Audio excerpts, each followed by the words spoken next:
네, 저는 신미경, 네, 조미경 간사입니다. 네, 귀 있는 자는 들을지어다. 네, 저 싱글이고요. 아주 이렇게 저 신고음하고 비슷하게 저도 아주 철딱서니 없이 그냥 이렇게 혼자서 또 주님을 섬기며 또 기쁘게 살아가고 있습니다.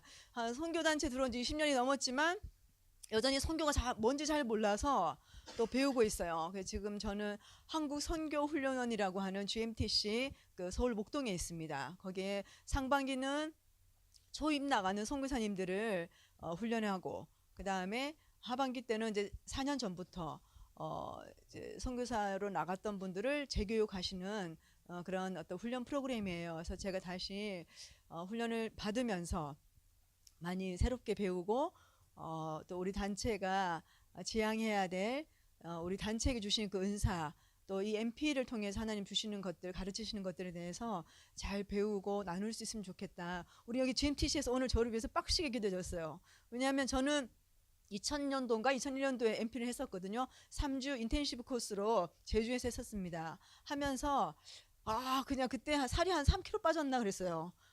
눈 뜨면 눈 뜨는 게 아니라 밤새 아티클 숙지하고 이렇게 보면은 새벽 2시 3시인 거예요. 하루에 한 가지씩 나갔었어요. 그래가지고 오늘 제발 한 3시간은 자고 학교로 가야 될 텐데 이런 게 오늘 4시간 잤다 예 이러면서 하니까 한 3kg가 빠지더라고요. 안타깝게 이제 수석을 하지 못하고 그래가지고 제가 이렇게 그래서 계속 지금 MP를 하나님 좀 공부하라고 이런 기회를 주셨지 않나 생각이 듭니다. 제가 지금 훈련받는 곳에서는 다양한 이제 선교사님들이 계시는데 저만 선교단체 출신이고 대부분 다 저기 이제 장로교 쪽이나 또 성결교 또 순복음 또 총신 출신의 이제 선교사님들이 오셔서 같이 사역하고, 일본 또 현지 교단 출신 선교사님들이 계시고요. 이제 저는 선교단체 대표처럼 혼자서 지금 이렇게 있는데 꿋꿋하게 꿀리지 않고 그분들이 너무 성숙하셔가지고 같이 배우고 있습니다. 그래서 선교에 대해서 새롭게 성경 안에 있는 우리가 몇 가지 구절 말씀만 가지고 여태까지 저 성경을 참 편협하게 선교에 대해서 바라봤구나. 역사 전체 안에 흐르고 있는 하나님의 그 선교에 대해서 제가 놓치고 있었구나. 나는 선교를 하지 않았고요. 선교 사역을 했더라고요. 그래서 삼위일체 하나님이 어떻게 성경 전체 안에 계시하고 있는지, 우리를 제자로 삼으시고 땅끝까지 증인되게 하셨는데 이 땅을 포함해서 열방 가운데 하나님이 어떻게 우리가 살아가기 원하시는지에 대해서 쭉 다시 한번 듣고 있어요. 들으면서 저의 어떤 생각이 확장되는 시간들, 내가 보았던 그 관점의 스펙트럼이 되게 좁았더라고요. 그래서 좀 더 확장되면서 어제도 저희 원장님 하고 이제 선택 강의 시간에 왜 이렇게 조선교사는 이렇게 힘드냐고. 제가 요즘 너무 많이 생각을 많이 해가지고 제가 이 단체에서 배웠던 것이 얼마나 좁았던 시각으로 선교를 나누고 학생들을 도전하고 했던가 좀 부끄러운 마음도 있다고. 그러면서 새롭게 좀 다시 지금 제가 보강하고 있는 중간이에요. 그래서 완벽하진 않지만 또 문화적 관점, 지난주도 합심 출신 이제 목사님이 종교신학을 가르쳐 주셨는데 들으면서 문화 안에서 나타나는 하나님의 것들과 또 하나님의 주신지 아는 것들이 어떤 것인지에 대해서 분별하면서 저희가 한 주간 동안 종교신학을 공부했었어요. 하면서 많이 배웠습니다. 배우고 또 이 강의하면서도 내가 아직 정리가 안 된 부분은 나눌 수가 없지만 또 이 과 안에서도 여러분과 나눌 수 있는 부분들 좀 나누고 싶어요. 그래서 여러분 반갑고 저는 어릴 때부터 좀 이제 집안이 좀 어려웠었어요. 어머니 일찍 돌아가시고 또 새아버지가 이제 새어머니가 여러 번 바뀌었어요. 여러분 저보다 어렵지는 않으실 것 같아. 여러 번 바뀌어가지고 제 안에 정체성의 혼란도 있었고, 그럼에도 불구하고 이제 다시 지금 이제 같이 살고 있는 어머니 오셔서 쭉 지금까지 살아왔어요. 그리고 제가 그래서 어릴 때 보니까 슬픔도 많았고 또 두려움도 많았고 불안하고 또 의기소침하고 자존감 낮고 그랬던 사람이었습니다. 근데 내가 고1 때 예수님을 인격적으로 만나면서 하나님이 지금까지 저를 이끌어 오시면서 제 삶을 조금씩 사람은 잘 안 바뀌어요. 잘 안 바뀌어요. 여러분 잘 바뀔 것 같죠? 복음 들어오면 확 뒤집어질 것 같죠? 뒤집었다가 다음날 다시 또 제자리. 예, 잘 안 바뀌어요. 근데 조금씩 바뀔 수 있어요. 조금씩.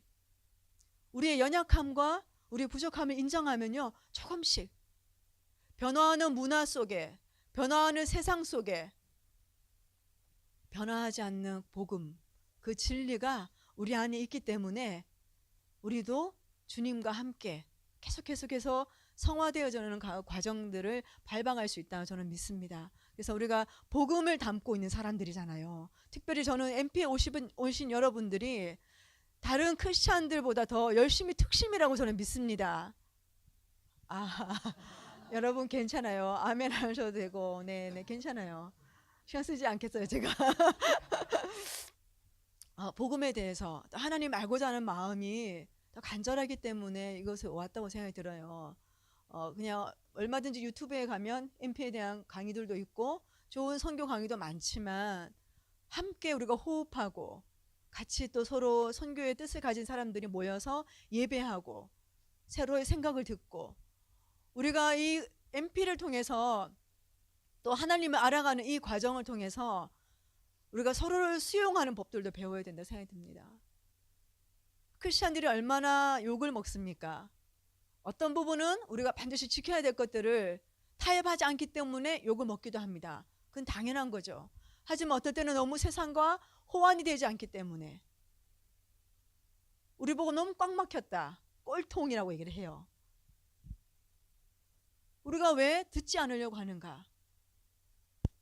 제가 저희 교수님 중에 한 분이 그렇게 얘기하시더라고요.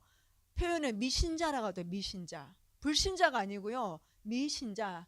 크리스찬이 되기 아직 전인 미라고 얘기하시더라고요. 미신자도 괜찮군요. 저희는 신자, 예수님을 믿는 신자, 또 아직 예수님을 모르는 사람은 미신자. 그 어감이 좀 불신자하면 좀 더 강하고 미신자는 조금 부드러운 것 같아요. 그래서 아직 믿지 않는 그 신자들, 세상 사람들과 우리가 소통할 때 우리 마음을 낮추지 않으면 그들의 삶을, 그들의 세계관, 세상 사람들이 무엇을 추구하고 있는지에 대해서 이해하려는 마음이 없으면 우리는 그들과 끊임없이 충돌하고 호환이 될 수 없는, 우리의 좋은 것을 전달할 수 없는 그런 사람으로 살아갈 수밖에 없다는 것입니다. 복음의 증인이 되라고 했는데 복음을 가로막는 장애가 우리 자신이 될 수 있다는 거죠. 그들에 대해서 섬기려는 마음, 이해하려는 마음, 타협하라는 거 절대 아닙니다. 타협은 아니되 이 변질될 수 없는 이 복음, 변하지 않는 복음, 이 복음에 대해서 우리가 어떻게 전할 것인가. 오늘 11가가 이제 사랑의 다리 놓기잖아요. 사랑의 다리 놓기, 이 사랑의 다리, 그 사랑이신 하나님을 전하는 그 다리의 역할들을 우리가 어떻게 선교지에서 하는 것인가에 대해서 좀 알아보고 싶습니다.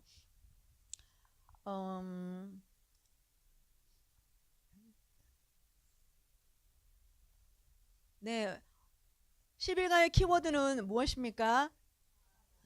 네, 우리 제일 끝에 계신 우리 형제님 이름이 네, 지성은 형제님 보이시죠? 네, 네, 네, 감사합니다. 예, 적극적으로 네, 크게 한번 읽어주십시오. 예수님은 첫 번째 선교를 아주 단순하게 정리하셨다. 너희를 영접하는 자는 나를 영접하는 것이다. 말씀 전하는 자를 받아들이는 것은 그 말씀을 믿는 것보다 더 중요한 것입니다. 아멘. 예, 여기서 저희가 볼 수 있는 것은 영접하는 자, 영접 받아들이는 거. 우리가 복음을 가진 사람이고 질그릇 같은 저희들에게 있는 그 보화 되신 예수님을 증거하는 사람들이잖아요. 근데 우리가 선교지 갔을 때나 또 복음을 듣지 못한, 복음을 믿지 않는 미신자들을 향해서 우리가 받아들여지지 않으면 그들은 복음을 들을 기회가 없는 것입니다. 그래서 영접하는 그 자체가 너무 중요하다는 것이죠. 복음도 너무 중요하지만 그 복음을 가진 것이 전달되지 않고 전달될 수 없다면, 전달하는 사람들을 그들이 받아들이지 않는다면 아무 소용이 없다는 것입니다.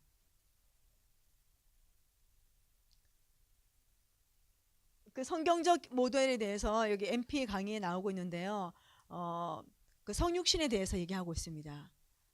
지난주에 이제 문화의 그 4가지 관점들이라든지 또 상황화도 배우고 또 혼합주의, 자문화 중심주의, 뭐 다양한 거 여러분 배우셨을 텐데, 이제 오늘은 성육신, 문화적 관점 안에 특별히 성육신, 성육신의 그 가장 그 좋은 모델이 바로 예수 그리스도이신 거죠. 예수님의 그런 겸손, 그 선교사의 겸손은 예수님이 바로 모델이신데요. 여러분, 겸손이 어떤 뜻이 있습니까? 겸손은 자기 자존심은 낮추고 자존감은 높이는 거. 이해하시겠어요? 겸손한 사람은 자존심이 강한 것이 아닙니다. 오히려 교만한 사람은 자존심이 강하고 자존감은 낮은 사람. 이 자존심이란 것이 무엇이에요? 자기 내면의 말에 귀를 기울이는 것입니다. 겸손이란 것은 복음에 대해서, 하나님의 말씀에 대해서, 또 상대방에 대해서 그들을 들으려고 하는 자세, 나를 낮추는 거, 남을 높이는 거, 남을 낮게 하는 것이 아니고요, 남을 낮게 여기는 거, 그죠? 그것이 바로 겸손한 자세인 것입니다. 성육신이 대신, 성육신 단어 뜻은 아시죠? 하나님이 사람의 모습으로 오신 것, 그죠? 하나님이 자기의 신분을 버리고 인간의 모습으로 오셔서 이 땅에서 사람들에게 좋은 본이 되어 주셨다는 것입니다. 그래서 성육신 하실 때 포기한 것이 바로 지위와 독립성과 면제받는 특권들을 포기하셨습니다. 어떠한 그 지위를 포기하셨습니까? 네, 하나님됨을. 빌립보서 2장 6절 7절 거기에 보면 나와 있죠. 그는 근본 하나님이시지만, 네?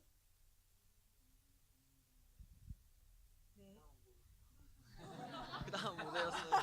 네, 그다음 자기를 비워서 종의 형체를, 그죠? 네. 그 말씀처럼 자기를 비우셨다는 것이죠. 그래서 하나님 자신의 그 권위를 가지고 있는 것이 아니라 그 주의를 버리시고, 또 독립성이란 것은 철저하게 독립성을 버리셨어요.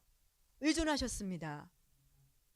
이 땅에 머리 둘 것 없이 계속해서 사람들을 의지하고, 인간의 그 부모에 의지하고, 마지막 돌아가실 때는 빌린 무덤에 장사되기까지 철저하게 의지하고 독립적으로 활동하지 않으셨다는 것이죠. 면제받는 특권을 포기하셨습니다. 하나님이시기 때문에 얼마든지 고통을 피하고 또 죽음도 피하고 배신 당할 필요가 없죠. 하지만 그런 고통과 고난과 슬픔과 아픔을 그대로 받으셨다는 것입니다. 왜냐하면 인간으로서 이 부분들에 대해서 같이 동일하시기 때문에.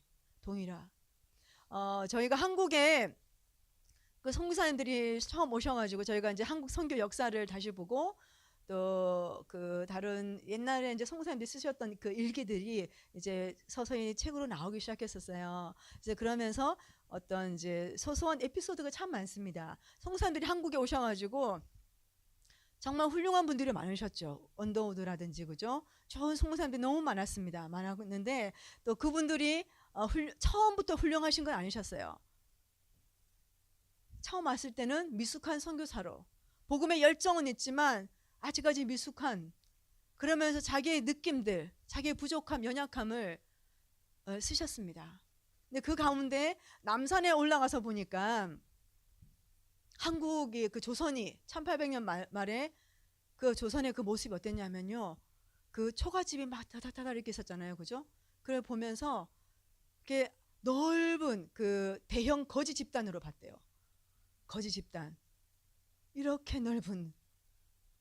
그리고 불결한 냄새, 그때 이렇게 상하수로 이런 것들이 잘 안 돼 있었기 때문에 집 주변에 그 저희 뒷간도 있잖아요, 아시죠? 그리고 화장실, 그리고 파리도 너무너무 많고 그런 시간들이 있었어요. 제가 아는 어떤 목사님의 아버님이 진짜 선교사님을 집에 초대했는데 똥파리떼가 밥 위에 와 붙었는 거예요. 근데 선교사가, 미국 사람이 이거를 이렇게 한참을 고민하시던데 어떻게 했냐면 밥 숟가락을 푹 꽂아가지고 밑에 터널을 만들어서 밑에 것만 이렇게 살 걸러 먹고 이렇게 파서, 위에 파리가 앉았던 데는 이렇게 이제 잘 놔두고 이렇게 밑으로 계속 이렇게 그 위에 거는 드시지 않으시고, 뭐 한국 사람 그런 거 신경 안 쓰고 다 드시죠. 하지만 그때 그 모습을 보면서 아 특이하다라고 하셨대요.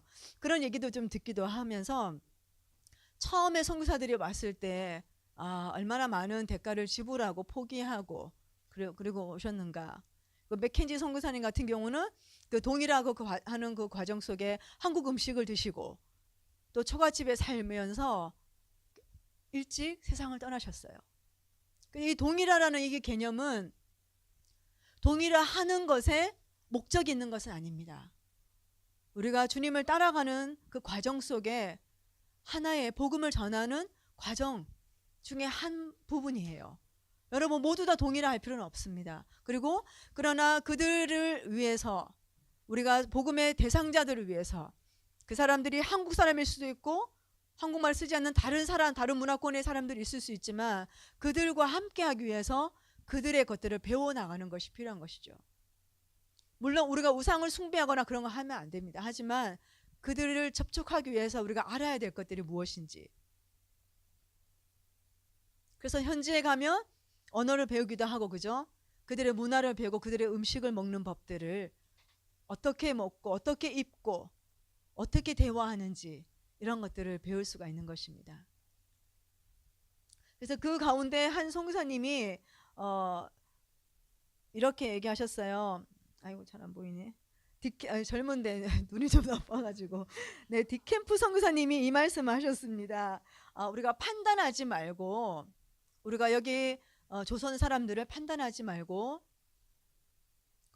왜냐하면 그들 또한 우리를 판단할 수 있다고. 그래서 저들의 훌륭한 점을 확대해서 보는 습관을 기릅시다라고 선교사들끼리 모여서 그 얘기를 하셨대요. 디캠프 선교사님 훌륭하시죠. 조선 사람들의 연약함들, 부족한 것들, 어쩌면 미개해 보일 수도 있는 그런 모습들을 보고 부족한 걸 판단하지 말고 그들의 훌륭한 점들을 확대해서 보는 습관을 우리가 기르자고. 참 감사하더라고요. 저는 이제 아프리카 탄자니아에 있었어요.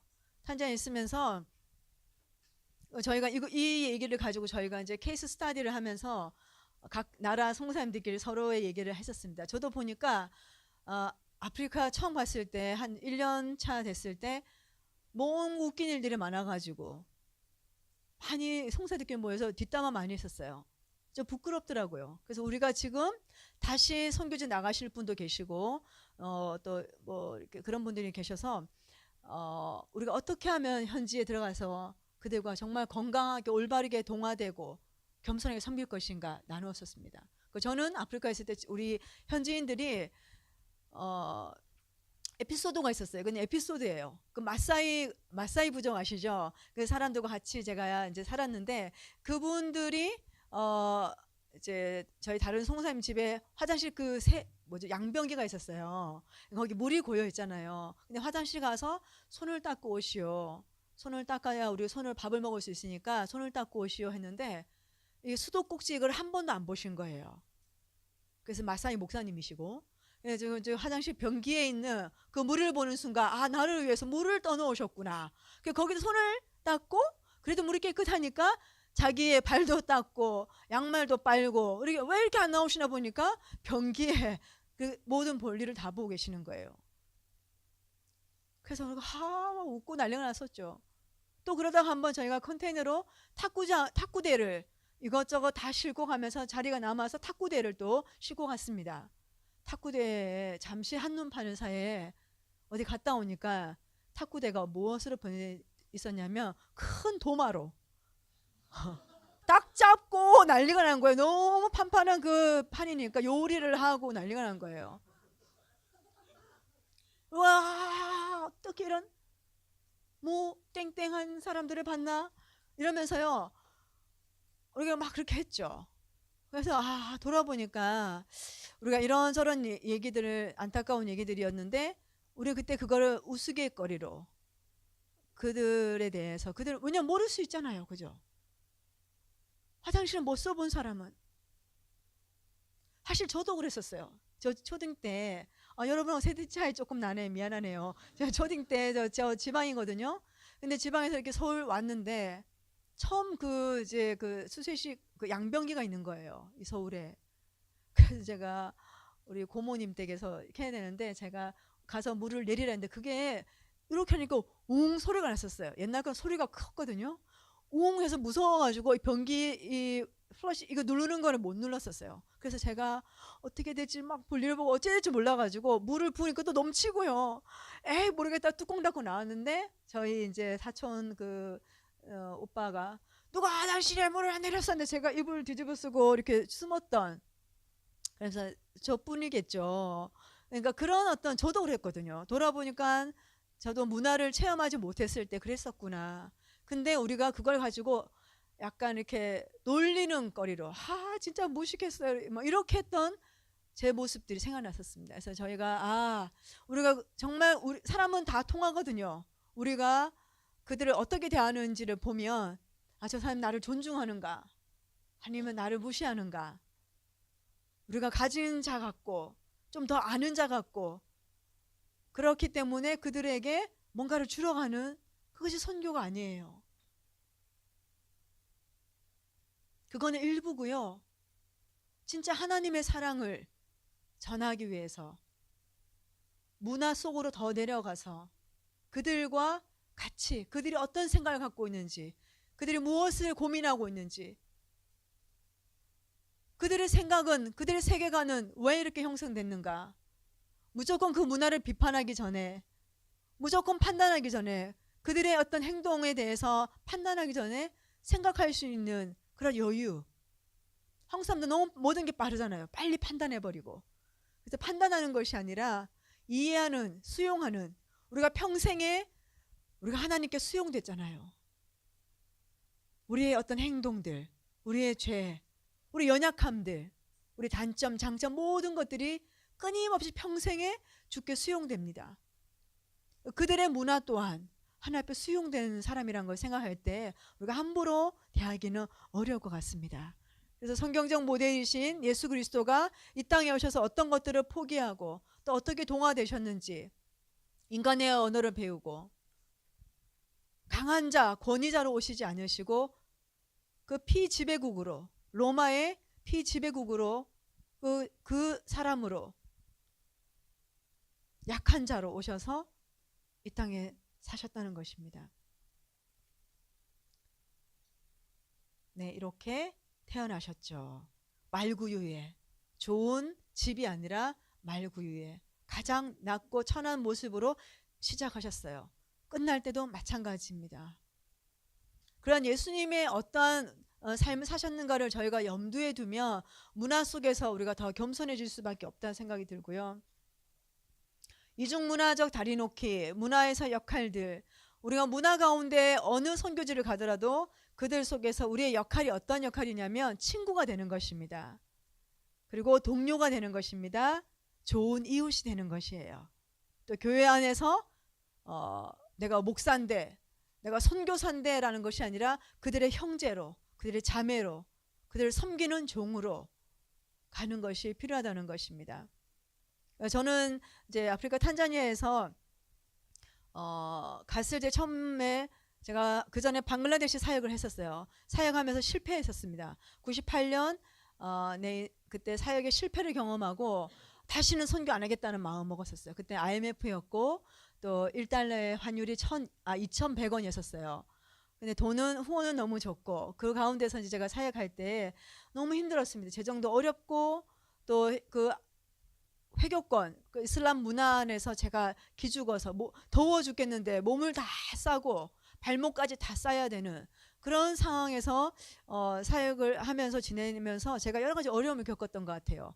못 견디고 또 살도 너무 많이 빠지고 그리고 눈도 그때 좀 많이 나빠져가지고 제가 철수했었습니다. 철수하고 들어와서 이제 선교 정말 못하겠구나. 나는 내 안에 정말 현지인들을 사랑할 만한 것이 없구나. 왜냐하면 제 같은 방에 현지인 그 호스텔에 같이 지냈는데요. 도벽 있는 자매를 만났어요. 이렇게 손버릇 있는 자매. 근데 그 자매랑 같이 살면 계속 없어지면서 제가 화가 나고 그 현지인들 안 되는 그 짧은 방글라로 정죄했었습니다. 처음엔 용서했었어요. 한 번만 더 그러면 제가 협박까지 했었어요. 협박까지. 제가 그런 사람입니다. 여러분 믿으십시오. 네. 내 친구 경찰 데리고 와면 이렇게 손 지문하면 누가 내 물건 손대고 돈 훔쳐갔는지 다 알 수 있다니까. 애들이 뭐 그런 기술이 있다면 그렇게 데리고 오라고, 경찰을 데리고 오라는 거예요. 제가 회교 국가에서 선교사라는 신분을 섬기고 있는데 제가 그런 경찰이 있겠습니까? 거짓말이었던 거죠. 거짓, 협박. 그러면서 제가 실패감을 느꼈습니다. 내가 이 선교지의 선교사 현지인들을 사랑하러 왔는가? 아니면 정말 정죄하고 판단하고 이해하지 못하는 그걸로 내가 살았던 제 부끄러운 모습들. 제가 실패감을 안고 돌아왔어요. 그러다 다시 하나님이 저를 불러서 이렇게 사용하시는데, 이 탄자니아에 갔을 때는 제가 이제 다시는 내가 현지인들 선교지에서 어떠한 태도로 살아야 될 것인가 여러 가지를 배웠었습니다. 여러 가지 원리들을 배우고 가서 먼저 사역을 하기보다는 내가 어떤 일을 하겠다라고 자랑하기보다는 어떤 필요가 있는지를 보고 그 필요에 대해서 내가 돕는 자로 섬기겠다. 선교사들도 필요들이 많기 때문에 선교사님들의 필요를 좀 돕는 자로 살아야겠다. 현지 교회의 필요가 뭔지를 같이 참석하면서 찾아야겠다는 마음이 있었습니다. 그래서 갔는데 마침 우리 가장 가까운 교회, 예배가 제일 짧은 교회, 3시간 예배. 왜냐하면 다른 5시간, 4시간 하니까 제가 배가 고파서 예배를 못 드리겠더라고요. 그래가지고 3시간짜리 예배를 드리고 이제 가는 곳을 교회를 정했습니다. 그래서 그 현지 사모님과 같이 교회 일을 하고 또 섬기기도 하고, 그러면서 동네를 소개시켜 주기도 하고. 제 이름이 현지 이름이 우펜도였었어요. 그래서 우펜도란 이름을 쓰면서 마을 사람들 저를 소개시켜 줬습니다. 그리고 그들의 친구가 되기 시작했었어요. 그러면서 교회 안에 있는 일들, 에이즈 과부 사역들을 하면서 제가 많은 것들을 배웠던 것 같습니다.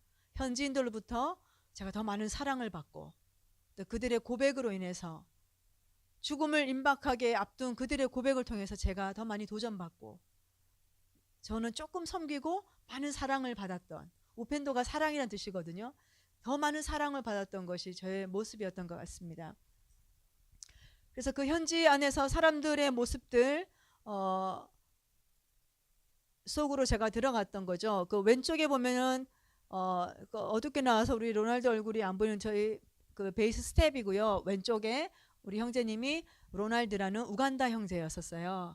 결혼식, 아프리카 문화는 결혼식을 앉아서 합니다. 왜게요? 왜? 예? 예? 아니요. 길어서. 그렇죠. 길어서. 예식이 아침에 시작해서 밤에 끝납니다. 저 하객들이 먼저 한 9시, 10시쯤 와요. 신랑 신부가 11시, 12시 사이에 도착합니다. 그럼 앉혀요. 앉혀서 저희가 계속 춤추고 노래하고 또 목사님의 또 말씀도 듣기도 하고요. 뭐 이렇게 하면서 이게 그렇게 해요.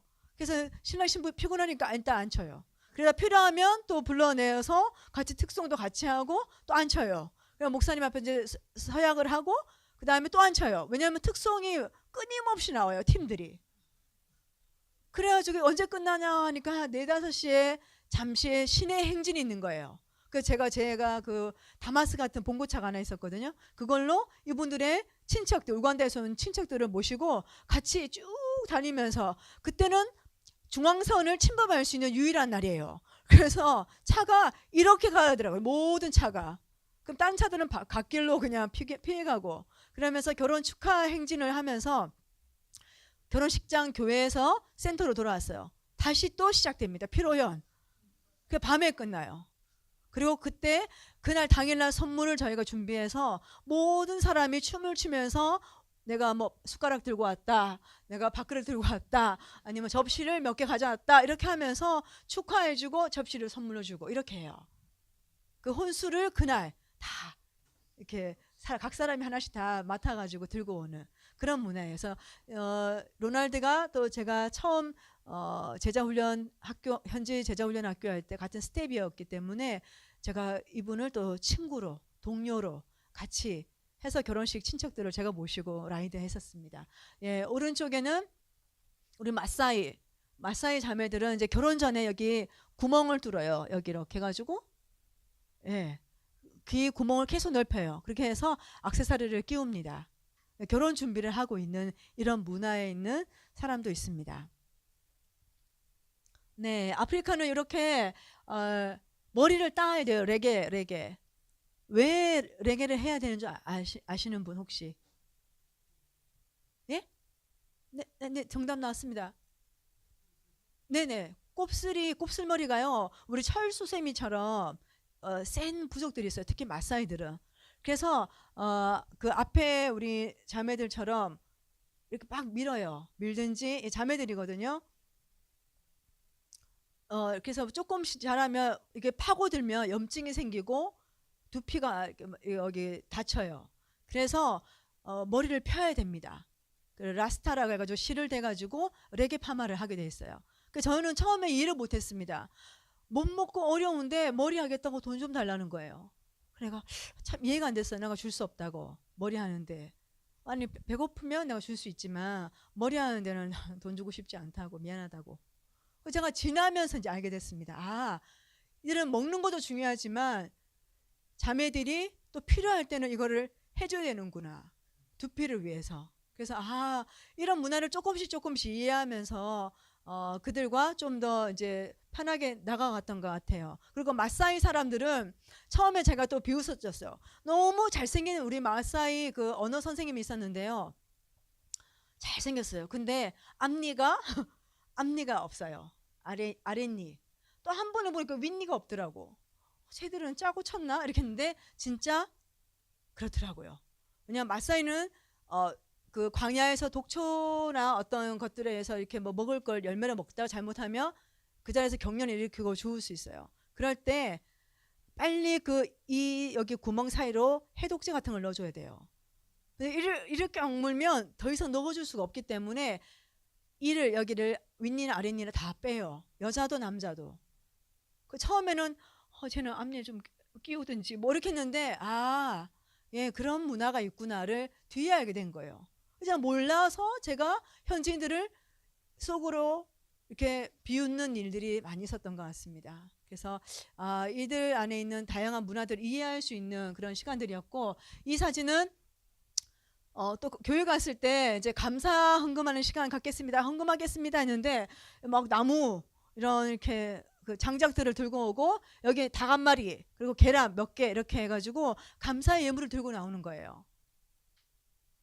그걸 보면서 처음에는 피시식 웃었는데 염소도 한 마리 뒤에 메어놨더라고요. 예배 시간에 내가 뭐 이거 무슨 예배가 이런 거 했는데 그게 아니고 정말 자기들이 할 수 있는 돈은 없지만 감사할 수 있는 최고의 것으로 닭 한 마리, 계란 몇 개, 그리고 나무 이렇게 여기 이제 불을 이런 걸로 쓰시니까 장작을 쓰시니까 이런 것들로 그래서 감사하는 거 보면서 감사의 그 마음은 정말 하나님이 받으시는구나. 돈이 아니라 이런 여러 가지 것들로 우리가 하나님 앞에 감사할 수 있구나라는 문화들을 또 배우게 되었습니다.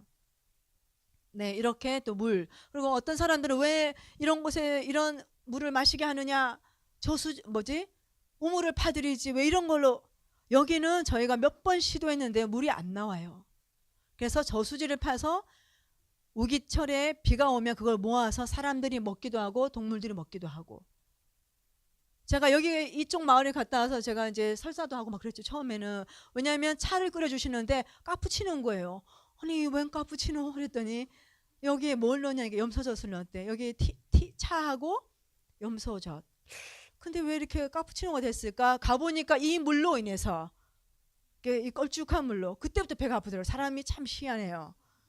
그전에는 그냥 마셨는데 저 물을 제가 물 들어가가지고 보니까 배가 상당히 아팠습니다. 그래가지고 여기를 갔다 와서 제가 마음이 너무 아파서 그 SFI라고 있어요. 그래서 이동선 송사님 계시는데 여기 와서 물 좀 봐주십시오. 여기 사람들 너무 물이 필요합니다 하고 그 차를 가지고 갔는데 물 팔 수 없는 지역으로 판명을 났었어요. 그래서 이런 경우도 있다는 것을 제가 지역교회에서 또 현지인들과 같이 어울려 다니면서 친구로 이웃으로 선교사가 아니라 그때의 필요를 보고 알리기도 하고 기도 부탁도 하고 제가 이곳에 갔을 때 이 동네 마을 사람들이 정말 조그만 의료 혜택을 못 받아가지고 질병에 고통당하는 사람들 너무 많이 봤었어요. 그래서 제가 기도했었어요. 하나님, 이곳에 정말 의료 선교할 수 있는 팀들을 오게 해달라고. 근데 진짜 몇 년 지나고 한 6년, 7년 지나고 나서 그 응급 의료팀이 이렇게 모바일 의료 팀들이 돌면서 여기를 진료도 가고 하시는 거예요. 그 초음파 기계 요즘 휴대용 있거든요. 그런 것도 들고 다니면서. 그래서 이 땅의 소식들을 알리는 자로. 저 가서 제가 준 건 없어요. 오히려 저기 있는 물을 제가 먹어버렸지. 그러나 하나님의 복음을 증거할 수 있는 여러 가지 일들을 다니면서 현지인들과 같이 있으면서 배울 수 있는 시간이 되었습니다. 배우는 자 되기. 문화 충격과 문화 스트레스가 있습니다.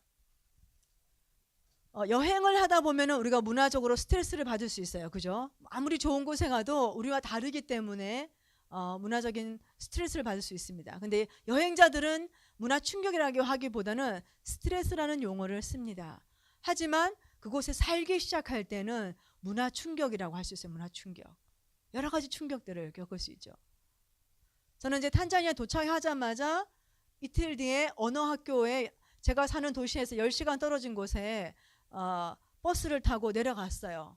가서 어떤 사모님이 저를 마중 나왔습니다. 학교를 데려다 주기 위해서 길을 모르니까 이정표도 잘 안 나와 있고 하니까 이제 제가 학교까지 가는데 차를 탔는데요. 차를 탔는데 이렇게 산 등성이처럼 이렇게 꼬불꼬불 가다가 내리막길에서 어머 브레이크가 말을 안 듣네 이러는 거예요. 그래서 너무 쫄아가지고 했더니 그리고 시동이 꺼졌어요. 내려가는데 시동이 꺼진 거예요. 그래서 침착하세요 하더니 자기가 계속 제가 시도하고 있습니다 하면서 이렇게 시도하다가 그러면 내가 어떻게 되나 저 코너에서 직진해서 이제 차가 그대로 박아버리면 내가 왼쪽으로 넘어가야 되나 오른쪽 넘어가야 되나 이런 생각에 짐을 들고 막 그렇게 가는데 딱 밑에 마지막 거기서 시동이 걸린 거예요. 그래서 꺾었어요.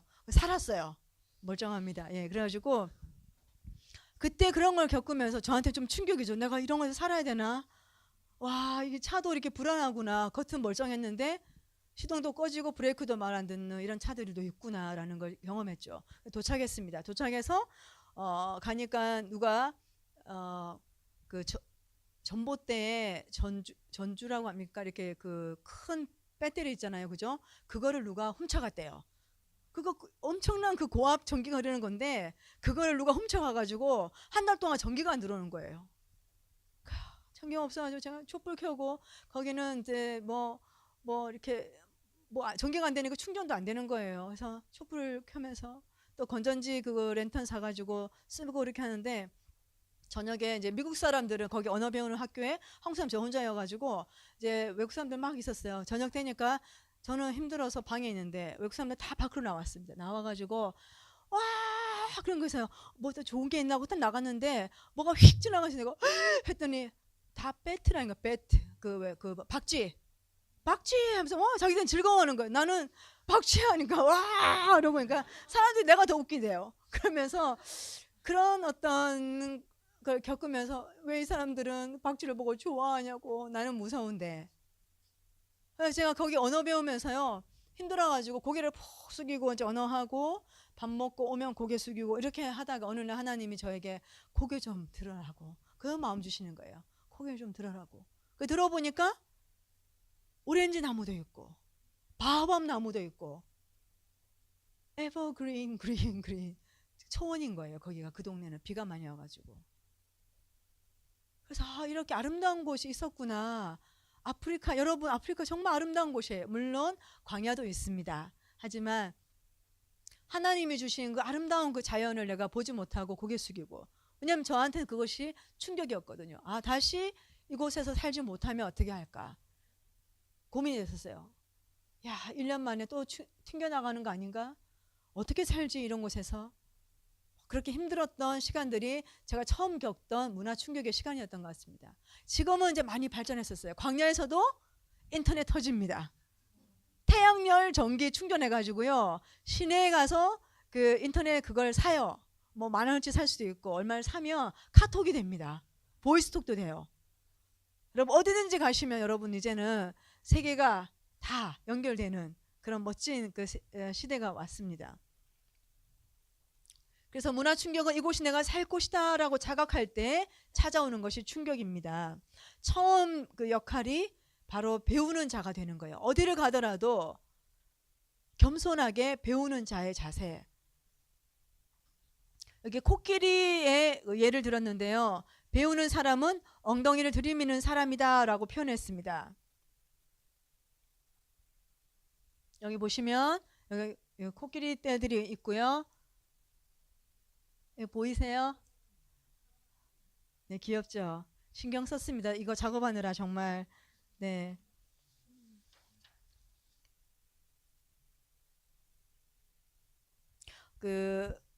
아프리카, 동부 아프리카에서 어떤 일이 있었냐면은 이제 그 언어와 문화 습득 세미나라는 그 세미나가 있었어요.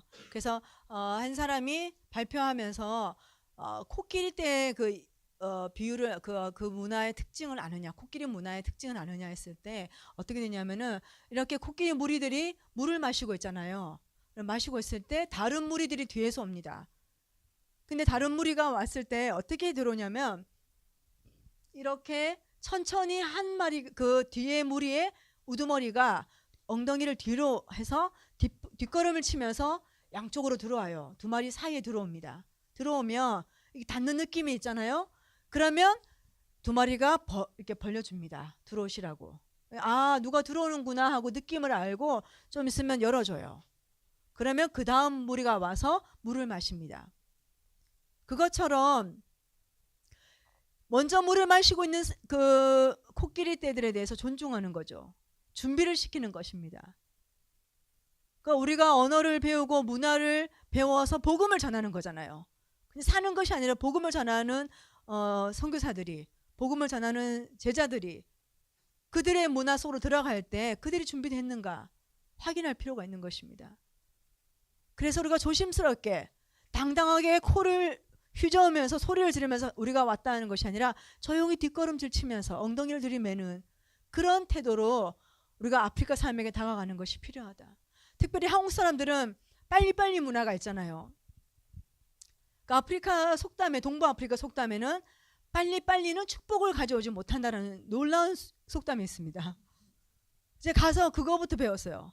한국 사람이라니까 하라카 하라카 하이나바라카 해가지고 바라카 축복을 가져올 수 없다고.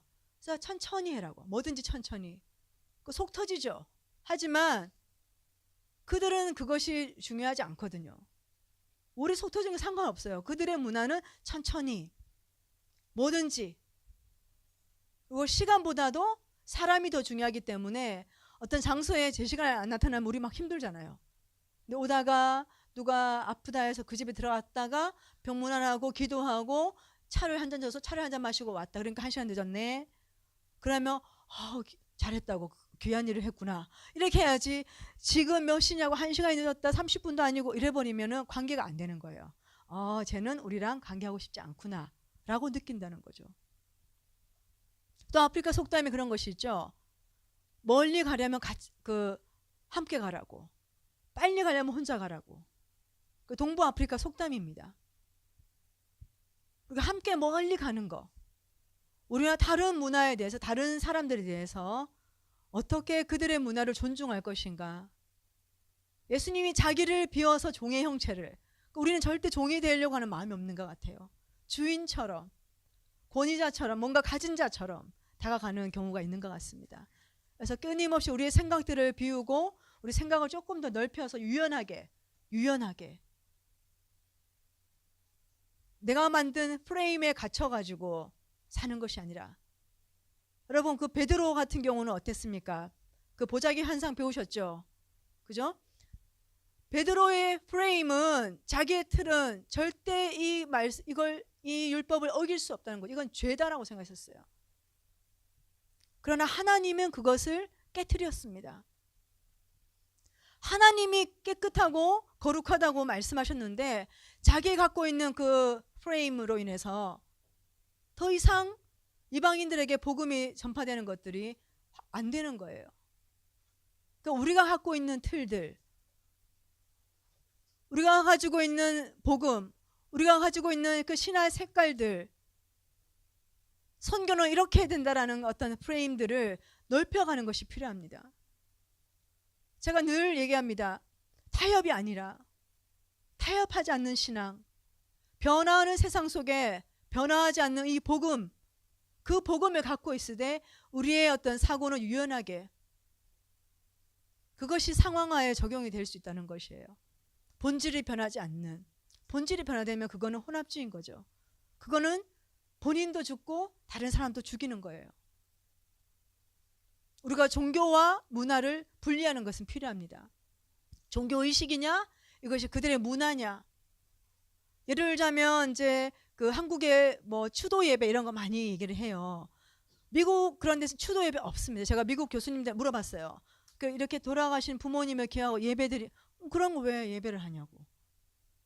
그 같이 모여서 그날 기념하며 하나님을 예배 그렇게 하지 않는데요. 그 얘기한대 얘기. 아 그러냐고. 우리는 우리가 만들어낸 문화예요. 죄는 아닌 거죠. 그걸 미신 우상 숭배 부모님 숭배 아니죠. 그죠? 그러니까 우리가 어떤 부분들에 대해서 이것이 문화로 받아들일 것인가. 우리에게 좋은 문화를 어디까지가 종교고 우상 숭배고 미신인가 이런 부분들을 분리해 나가는 것들이 필요하다는 생각이 듭니다. 예, 제가 이 얘기하려고 하는 거 아니고 예. 예. 제가 10과 11과 왔다 갔다 해가지고 네 사랑합니다.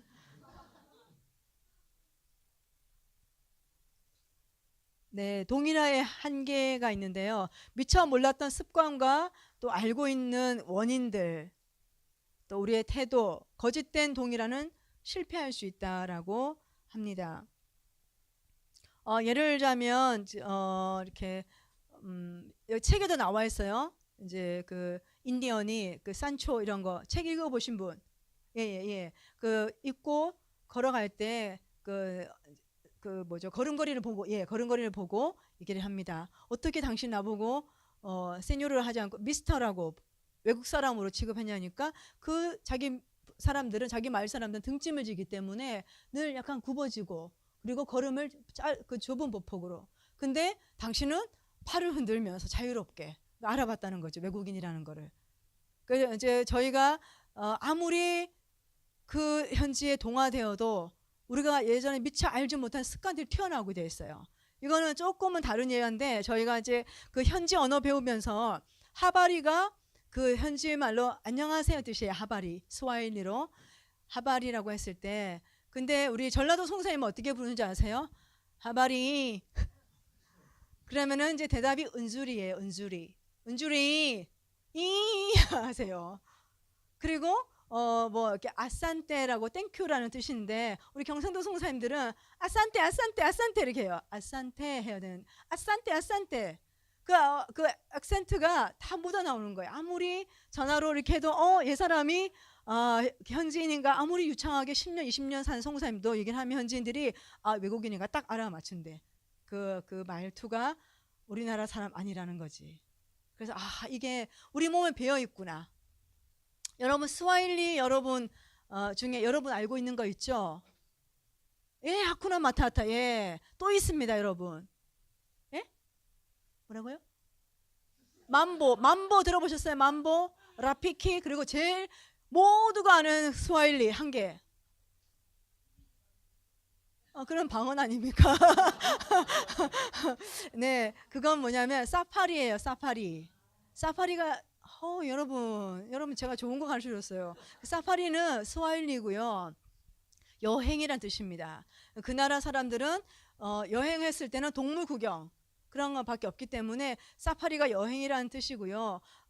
니나엔다 사파리 하면은 나 어디에 여행 간다. 이렇게 이렇게 동사로 쓰기도 하고 하는데 사파리가 그래서 나는 이게 영어인 줄 알았는데 이 동부 아프리카의 사파리가 영어로 넘어갔더라고요. 그래서 사파리는 영어로 스와힐리, 네, mambo, 라피키, 심바는 사자. 그러니까 여러분 생각보다 많이 알고 계세요. 예, 라이온킹의 라피키 친구. 네, 하쿠나 마타타는 아주 대표적인. 하쿠나 마타타가 무슨 뜻인 줄 아십니까? No problem. 예, no problem. 어디가 뭐 웬만한 거는 문제가 안 돼요. 그래서 제가 막 울그락불그락 해가지고 그 문제가 안 되는 게 문제라고. 하쿠나 마타타. 그냥 이렇게 되는 거죠. 예, 예, 예. 네, 좀 쉬었다가 하도록 하겠습니다. 네.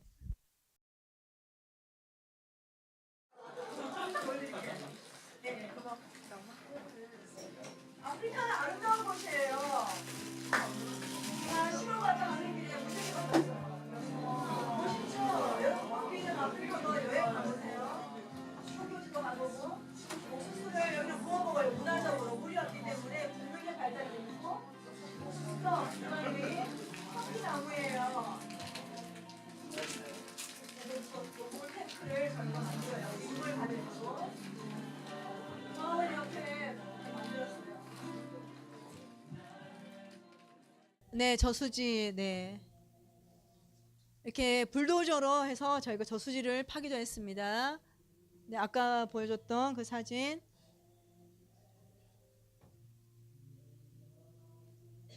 소도 마시고 사람도 마시고. 예, 이렇게 제가 저의 팔뚝이 다 저 힘에 의해서 이렇게 물 펌프지. 나무도 심기도 하고요.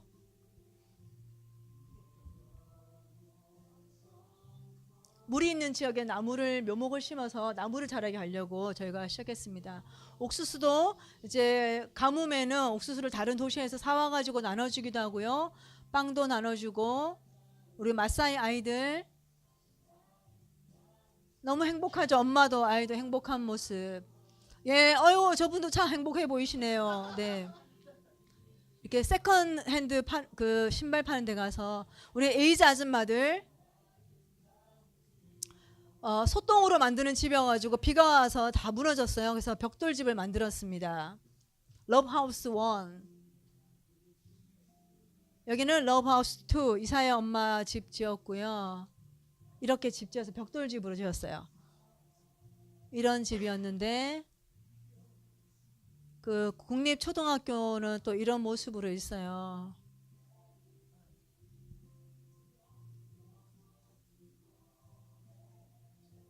그 교회 안에 있는 공부방 아이들, 더 가난한 아이들 좀 모아서 같이 그 방과후 수업처럼 했었어요. 솔라 랜턴 있죠? 그 태양열 저기 아이들 사탕 먹고 귀에다 꽂아요. 장식으로. 눈 감고 기도하자니까 다 손으로 이렇게. 뜨거운 크리스마스. 적도 남쪽이어가지고 12월인 뜨거워요.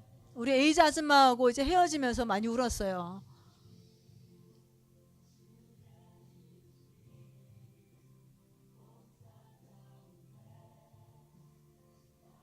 우리 에이즈 그 보균자 아이들과 아줌마들 한국에서 가져온 그 유치원 옷들.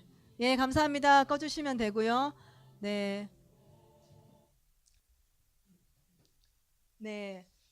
긴밀한 유대와 관계, 그 영어로는 본딩이란 말 들어보셨죠? 본딩. 그래서 처음에 신생아가 태어났을 때 초기에 1, 2주 사이에 그 부모와의 그 어떤 그 관계를 잘, 친밀한 관계를 잘, 정서적인 안정감을 누리면 나중에 분리되어도 건강하게 살아갈 수 있다는 거예요. 또 한 가지는 또 보통 18개월까지 아이가 부모와 함께 잘 지내면 정서적으로 안정감을 가지고 또 사회를 살아갈 수 있는 힘이 있다고 합니다.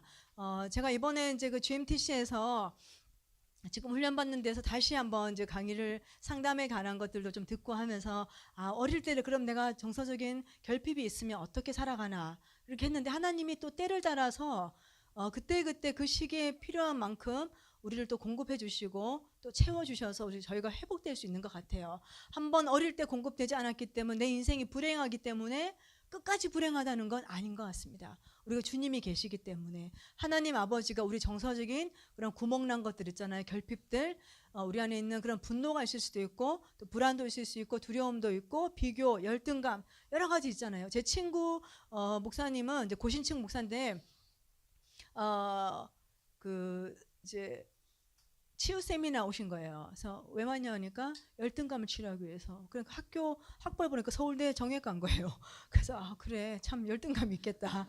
뭐 그러면서 자기 계속 그 세미나 열심히 참석해가지고 자기가 회복되고 이제 그 다시 목회 신학하셔서 지금은 이제 지방에서 목회를 하고 계세요.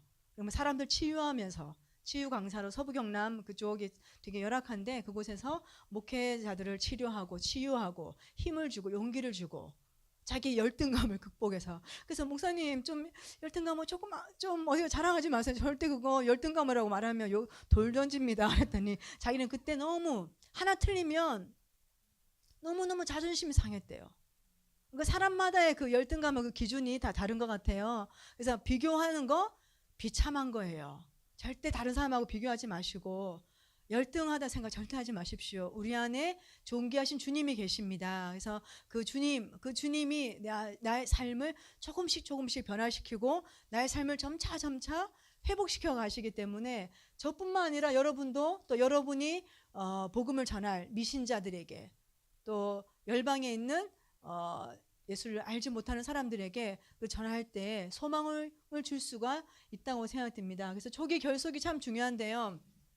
이런 본딩의 그 원리가 선교지에도 동일하게 처음 갔을 때 어떤 사람과 어떻게 친밀감을 형성하느냐에 따라서 본딩이 잘 되면 그 현지에 잘 정착할 수 있고 안 되면 계속해서 어려움을 겪을 수 있다는 거죠. 저는 방글라데시에서 처음 본딩하는 그 부분들에 있어서 실패를 하고 들어왔어요. 근데 그것을 회복하는데 시간이 참 많이 걸렸습니다. 근데 그것 때문에 제가 더 좀 납작하게 엎드려가지고 겸손할 수 있었던 것 같아요. 제가 그 98년 선교를 실패하고 들어왔을 때 한 간사님이 자기가 목회하면서 겪었던 어려움들을 저한테 오픈해 주시면서 하시는 말씀이 우리가 주님 안에서의 우리의 삶은 보약과 같은 건데 감초만으로 되지 않더라. 쓰고 독한 것들이 같이 어우러져서 푹 고아졌을 때 비로소 다른 사람들을 살릴 수가 있고 연약한 자를 강건케 할 수 있다고. 내 삶 안에 그 쓴 경험. 그때 제가 98년에 마침 그 김용희 선교사님이 오셔가지고 이렇게 성사님 기도 한번 해주세요 했더니 주의 쓴 잔을 맛보는 선교사가 되게 해주십시오. 내가 힘들었어요. 아니 제가 지금 행복하게 선교를 출발해야 되는데 왜 쓴 잔을 맛보시라고 합니까? 주의 십자가를 쓴 잔을 맛봐야지 사역을 감당할 수 있다는 거예요. 제가 10년 뒤에 이제 한국에서 벨리를 사주고 성사님 그때 쓴 잔 기도해 주셔가지고 제가 아주 쓴 잔 제대로 맛보고 1년 만에 튀어나왔다고 했더니 아유 이러더라고요. 그래서 그래서 이제 그런 초기 결속이 잘못되면 그 쓴 마음이 회복되는데 시간이 많이 걸리는 것 같아요. 그러나 그것도 주님이 저를 만지셔서 다른 사람들을 이해하게 됐었어요. 아, 선교사라고 해서 처음 정착할 때 다 적응 잘하고 다 잘 사는 게 아니구나. 힘들 수 있구나. 이해했었습니다. 그래서 선교지에 살아남는 거, 사역의 어떤 열매가 크고 멋있는 확장된 사역, 보여주는 사역이 많은 사람들만 존경할 것이 아니라 현장에서 열매가 없어 보일지라도 성격이 조금 그렇다 할지라도 그와 상관없이 부르심 따라서 현장에서 버티고 있는 분들, 또 이 서울 지부에 버티고 있는 간사님들, 그분들 그냥 존경하게 됐어요. 그냥 그 부르심의 자리를 버티고 있다는 것 자체가 여러분의 교회, 여러분의 그런 어떤 직장, 여러분이 어디서 어떻게 은혜를 받았는지 모르지만 여러분이 있는 그 현장에서 주님을 예배하고 기뻐하고 버티는 거, 주님이 다른 데 이동하라 하기 전까지는 버티는 거 필요한 것 같아요. 그래서 그런 시간들, 초기에 어떤 어려움들이 있다는 것들을, 그리고 또 잘 되면 또 잘 될 수도 있는 거죠. 행복하게 할 수 있어요. 제가 방글라데시는 실패했지만 제 생각에는 그 어려움들로 그 초기 본딩에 있어서 실패를 경험했는데, 탄자니아는 오히려 그 언어 배우는 그 시간들, 처음에 박쥐 때문에 어렵고 정갈 나와가지고 제가 어머 아프리카 안 가실까 봐 걱정되네. 정갈이 조그만 게 있어요. 그거는 그냥 콱 하면 죽을 수 있어요. 정갈 무서운 거 아니에요. 제가 또 너무 이렇게 그래서 이렇게 그랬지만 제가 잘 적응해서 인생의 가장 행복한 시간 하면 제가 아프리카에서 5년이라고 얘기를 합니다. 너무너무 좋았어요.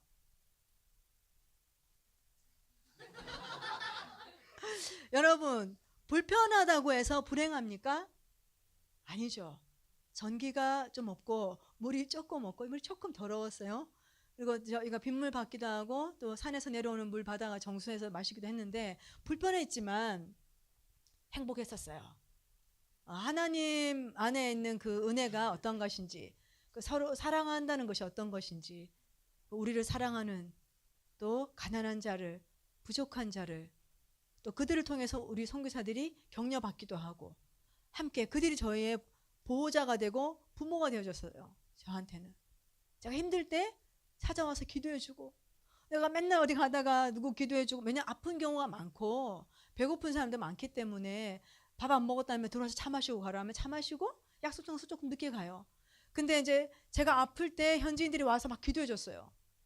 또 먹을 것도 갖다 주고, 어설픈 그 오이에다가 고춧가루 이렇게 칠리 파우더도 구해가지고 묻혀가지고 와서 먹으라고, 먹고 힘내라고.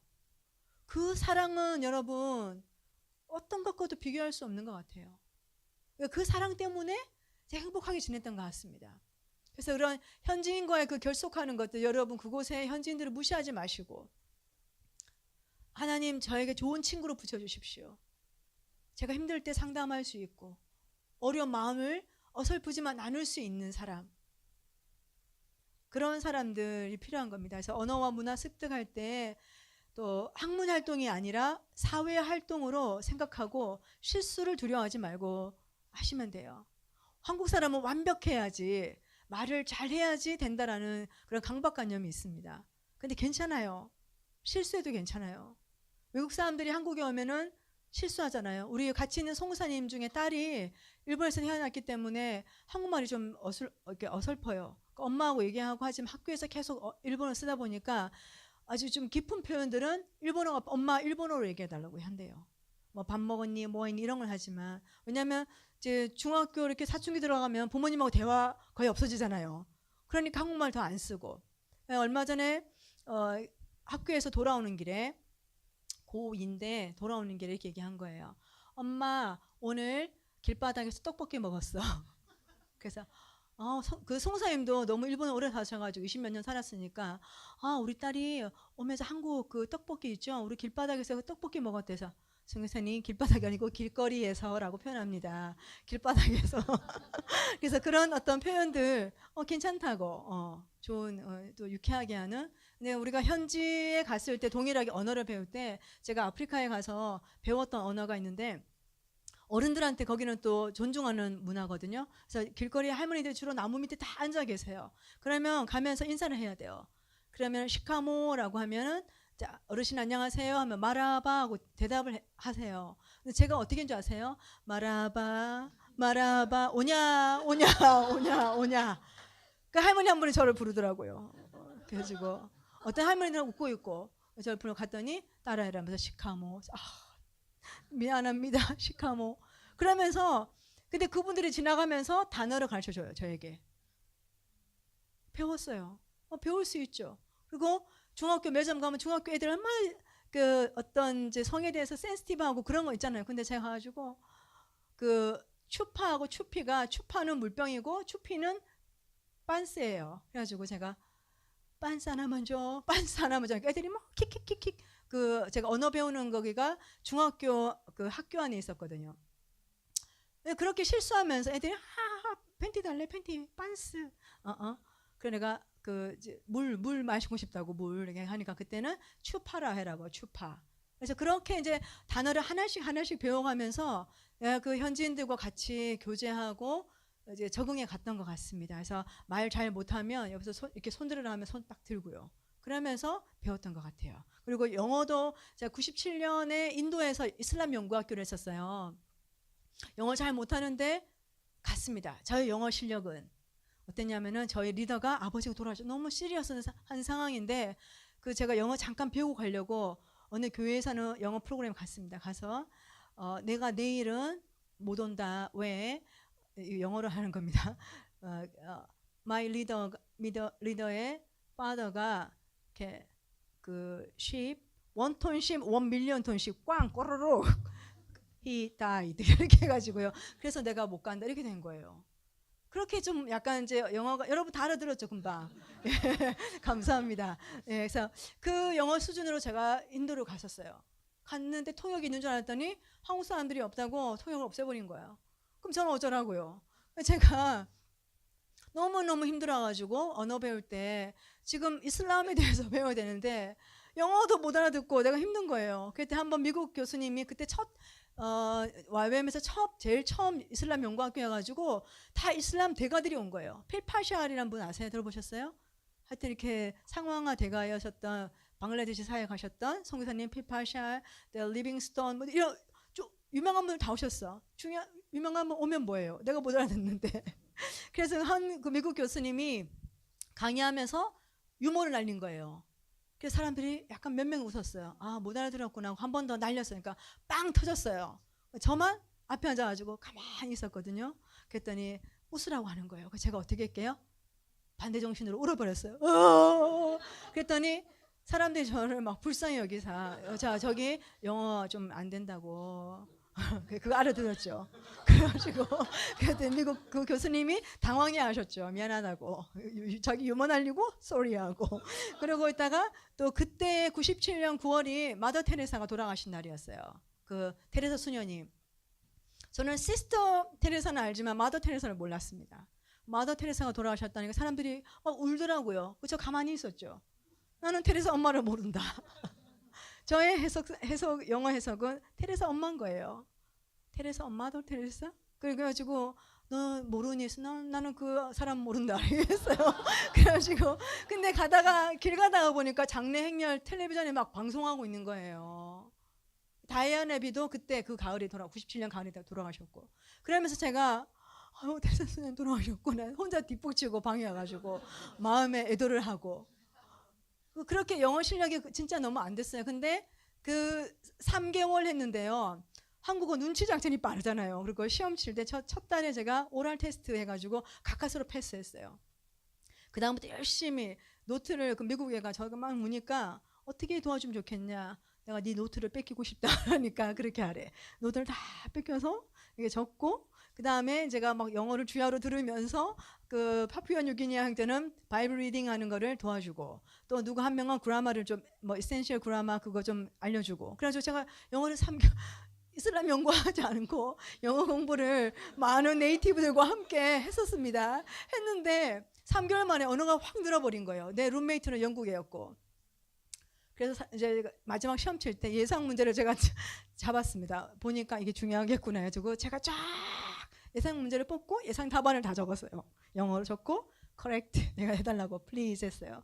그래서 미국 애가 문장을 다 수정해줬어요. 그래서 그걸 제가 달달달 외워서 3월 마지막에 이제 마지막 시험 칠 때요. 문제가 보니까 비슷한 게 많더라고요. 그래가지고 거기서 그냥 대충 제가 아는 거 그대로 외운 대로 무조건 다 썼더니 제가 1등 했지 않습니까? 그래가지고 왜냐면 외국 사람들은 별 시험에 관심이 없어요. 저만 열심히 한 거예요. 한국 문화에서. 그러고 다 까먹었습니다. 5개의 기둥밖에 기억나는 게 없어요. 이슬람에 대해서. 그래서 여러분이나 저나 똑같습니다. 예. 그 시간 속에서 제가 언어란 것이 어떤 것인가 그 현지에서 현지어를 배우니까요. 훨씬 좋았어요. 그리고 한국말 쓰지 않고 그러면 이제 그 언어가 빨리 늘더라고요. 그래서 여러분이 혹시나 어디 가더라도 또 완벽하게 하지 않아도 괜찮아요. 실수해도 괜찮고 아무도 불하지 않습니다. 우리 안에 있는 그런 어떤 수치 문화가 한국은 강하잖아요. 아직까지도. 그래서 괜찮아요. 그래서 그런 부분들에 대해서 좀 자기 자신에 대해서 격려하시고 내가 돌아보면 영어를 한 개 더 알았구나. 하나 더 알았구나. 현지어를 하나 더 알았구나. 이런 마음으로 현지에 적응하면 참 좋습니다. 네. 언행일치의 진실성을 갖춘 정체성. 선교사로서의 정체성이 참 중요한 것 같아요. 정체성. 지금은 선교사를 그 경계하는 세계 가운데 지금 우리가 노출되어 있습니다. 그죠? 9.11 테러 사태 이후에 이슬람 국가에서도 그죠? 중동 국가 특별히 선교사에 대해서 아주 아웃 나가라. 그리고 no missionary 이렇게 할 정도로 그런 일이 있었죠. 지금 또 중국에서 많은 선교사들이 추방당하고 있습니다. 들으셨죠? 그래서 우리가 선교사 추방당하는 것을 저도 처음에 조금 우려하고 부정적인 것만 봤어요. 근데 부정적이게만 보지 마시고 이 기회를 또 하나의 일단 추방당하는 선교사들은 안 됐죠. 트라우마도 있고 지금 같이 있는 선교사님들도 훈련받으러 왔는데 집과 차를 그대로 두고 못 들어가게 됐어요. 지금 공항에서 돌아가라 한다는 얘기를 듣고 그럼 집과 차를 그대로 다 그냥 날리는 거예요. 그냥 공산국가니까 그냥 나라로 정부로 돌아가는 거죠. 근데 그런 상황 속에서 우리가 어떻게 할 것인가? 중국 안에 이미 믿음은 약하고 우리가 보기에 조금 부족해 보일 수 있지만 교회가 있어요. 이제 그 교회들이 선교적 교회로 이들이 일어설 수 있도록 이미 들어와 있는 선교사들을 이제 의지하는 것이 아니라 많은 선교사들이 들어가서 복음을 전하고 교회를 세우고 있지만 그것이 아니라 그 안에 있는 사람들 내부자 운동이 일어날 수 있도록 기도해야 되는 거지. 더 강력하게 그들이 이제 자생할 수 있도록 자립할 수 있도록 또 뭐 기회가 돼서 3년 5년 뒤에 나라가 풀어지면 또 들어가서 또 섬기면 돼요. 하나님의 선교는 한 번도 멈추지 않았습니다. 선교사는 들어오고 나가고 했었지만 하나님의 선교는 계속해서 이슬람과 그 기독교의 그 차이가 뭔지 아십니까? 이슬람은 딱 메카 중심, 그 중동, 그 사우디 중심의 그 중심이 딱 멈춰져 있어요. 모든 것은 메카를 향해서. 그러나 기독교의 중심성은 이스라엘로부터 해서 소아시아로, 유럽으로, 미국으로, 한국으로, 중국으로, 캄보디아로, 미얀마로, 라오스로 계속 이동할 수 있다는 거예요. 기독교는 한 나라, 하나님이 이스라엘 백성을 택하셨지만 이스라엘 백성에게 머물지 아니하고 이동하고 있는 거예요. 우리의 뭐죠? 그 복음의 횃불, 선교 횃불이 옮겨지지 않게 네, 우리가 감당할 수 있어요. 하지만 또 다른 나라에게 기회를 주는 것도 저는 맞다고 생각이 듭니다. 다른 더 약한 나라들이 저희 1800년도 말에 저희 한국 조선은 정말 미개하고 부족한 나라였었어요. 그렇지만 정말 이렇게 하나님이 100년 만에 저희들을 이렇게 세우시고 선교를 하는 나라로 선교사를 보내는 나라로 우리가 많이 부족하고 교회가 욕을 먹고 하지만 아직도 건강하게 살아가는 분들이 참 많습니다. 건강하게 목회하신 분들 많아요. 어제는 제가 아는 분이 저기 감자탕 교회 아세요? 서울 광염교회, 서울 광염교회 그 전사님 한 부부가 찾아왔어요. 잠깐 만나러 교제하러 왔었습니다. 와서 그 교회 목사님의 얘기를 그리고 교회가 어떻게 재정을 쓰고 교육자들이 어떻게 성도들을 섬기고 성도들이 어떻게 교육자를 섬기는 얘기를 한참 들었어요. 그러면서 야 이렇게 참 훈훈하고 따뜻한 교회가 있구나. 그 외에도 많은 교회가 아직도 좋은 교회가 많습니다. 뭐 욕먹는 교회가 있을 수 있어요. 근데 그것이 전부가 아니라는 거. 그 중국의 어떤 상황들이 부정적으로 보일 수 있지만 그게 끝이 아니라는 것입니다. 또 다른 하나님의 숨겨진 그 기회, 위기가 기회로 바뀌는 여러 가지 그 일들을 하나님 하신다는 거죠. 선교는 하나님의 선교에 우리가 숟가락 얹는 거예요. 선교사가 선교를 다 하는 게 아니고 하나님의 큰 역사 속에서의 그 선교 가운데 저희가 그때그때 쓰임 받는 거예요. 예. 좀 많이 나갔습니다. 미안합니다. 네. 그 선교사를 경계하는 세계 가운데 어떻게 정체성을 가지고 살아갈 것인가, 선교사가. 이슬람 국가, 중국에서 선교사라고 하지 못하는 것들. 그럼 난 누구인가? 나는 누구인가? 나는 무슨 일을 하는 사람인가라고 사람들이 물었을 때 어떻게 대답할 것인가? 여기 이제 책에도 많은 예화가 나와 있습니다만은 나는 하나님을 따르는 사람으로서 영어 선생이면서 나는 사도다. 또 나는 이런 일을 하면서 간호사로서 나는 뭐다라고 얘기를 하는 거죠. 때로는 어쩌면 하나님의 말도 못 꺼낼 수도 있어요. 목숨과 연관되는 그 이슬람권의 선교사님들 얘기를 들어보니까 신분 자체 그래서 자기하고 비즈니스가 안 맞는데 목회만 하다가 선교지 나갔는데 어쩔 수 없이 그곳에서 비즈니스 해야 돼가지고 아는 어떤 사장님과 같이 그 일을 하시면서 너무 힘들게 하셨던 거예요. 이번에 이제 여기 나오셔서 같이 저희 훈련 받다가 이제 그 비즈니스를 내려놓기로 결정하셨더라고요. 내려놓고 사장님으로 불렸었죠. 사장님. 그래서 내려놓으면서 다시 그냥 목사님으로, 선교사님으로 이렇게 자기가 다시 이제 불리게 됐다고. 여기 같이 거래하는 사장님한테 또 얘기를 해서. 그러면서 그런 위험에 노출되어 있는 상황 속에서 우리의 정체성은 우리 마음 안에 내가 선교사다라고 외칠 수는 없지만 내 마음 안에 정체성을 먼저 확립하는 게 필요해요. 그리고 중국에서는 선생님, 부장님, 뭐 이사님, 과장님 아는 얘기 쓰지만 중국 공안들 다 알죠. 저번에 이런 얘기 들었습니다. 예수전도단 홈페이지에 중국 공안이 제일 많이 접속한다고. 여러분보다, 저보다. 끊임없이 교회들과 선교단체들과 하는 행사들 다 알고 다 꿰고 있는 거예요. 벌써 한 10년 전에 한 선교사님이 중국에서 추방당할 때 페이퍼를 이만큼 들고 왔더래요. 이렇게 선교사 너 나가라 이렇게 한 거예요. 증거를 대라 이렇게 했는데 딱 들고 들어오더래요. 이만큼. 핸드폰 내역 다, 어디서 누구를 만난 거 다, 이걸 다 정리해가지고 쫙 이만큼 들고 오니 자기가 할 말이 없어서 그냥 그대로 나왔대요. 그대로. 이미 그때 그랬었어요.